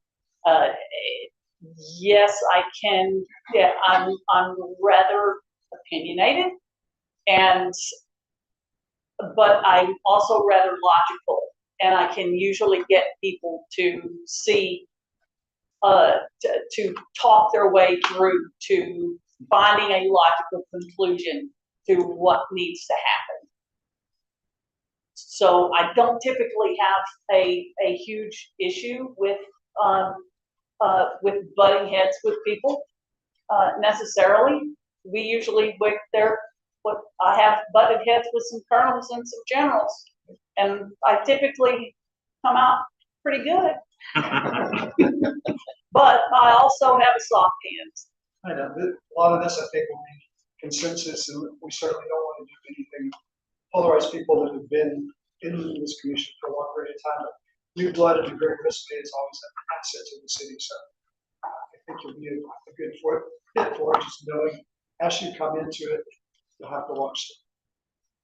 I'm looking forward to one of the things that I learned in many leadership classes is the first thing that you do is you sit and watch for several months before you even make any suggestions. It's not my business to come in and change things.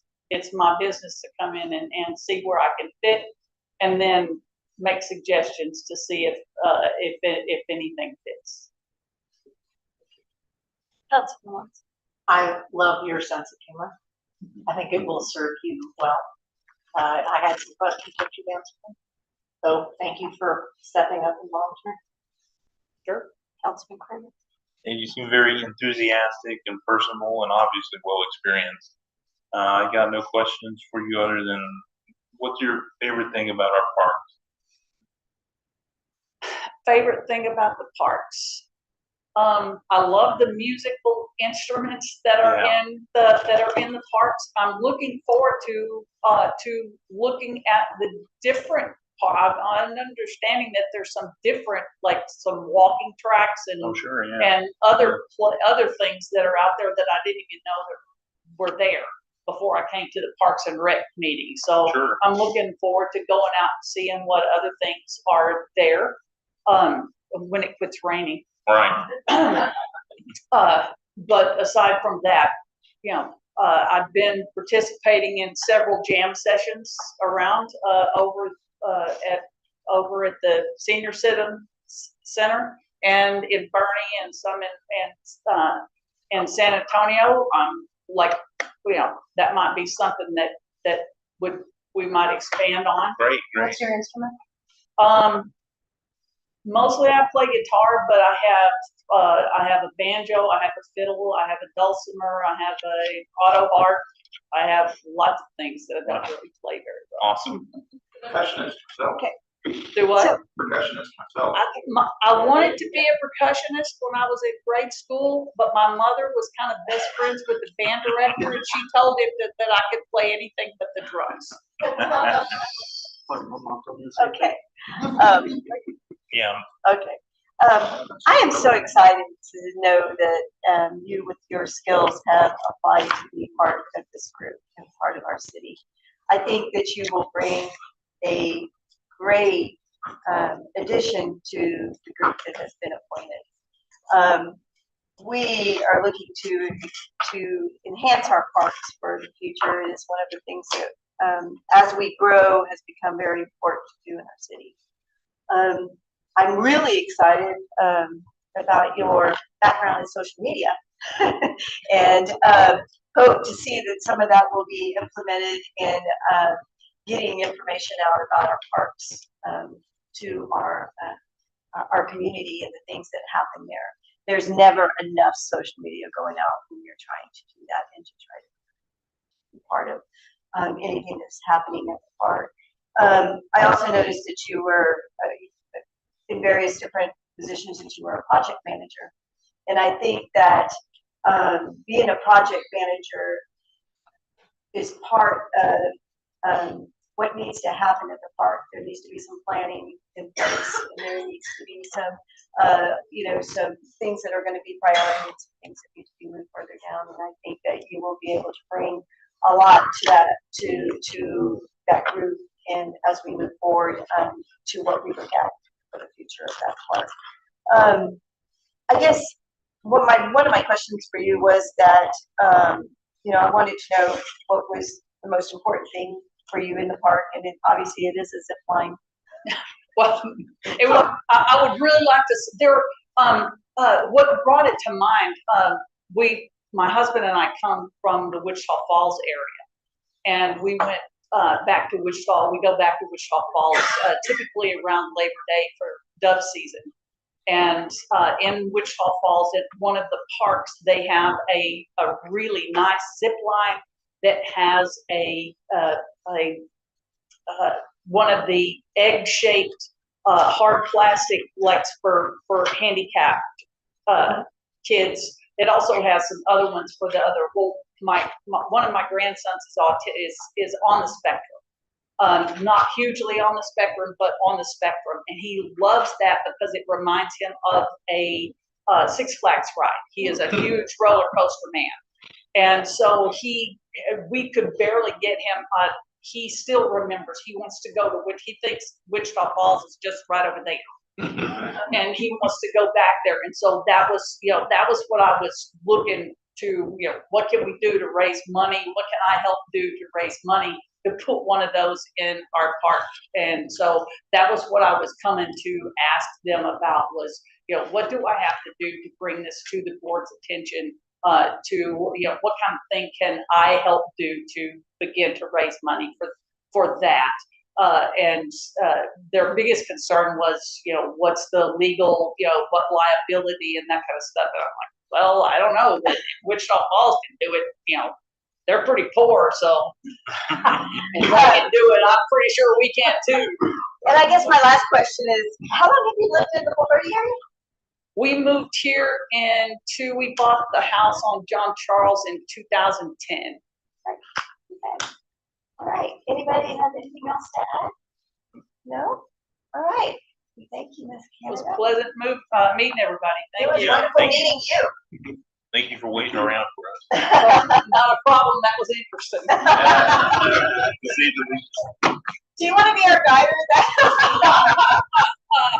Okay, so at this time at 8:32, we are we're going to go into executive session.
The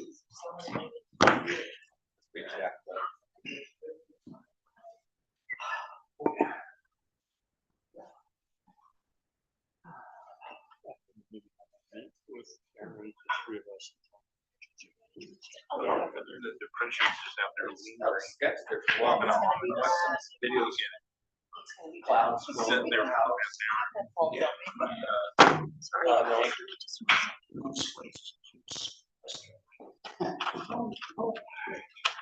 There's another line. The depression's just sitting out there. I'm About passing 2 hours. Sleep like that.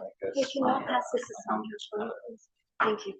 Right, okay, we call this meeting back in session at 8:56 PM. And we move to, action item number 8, after executive session. 8A says consider and take possible action on, case number C 2026-0764E, Turner versus the City of Bulverde.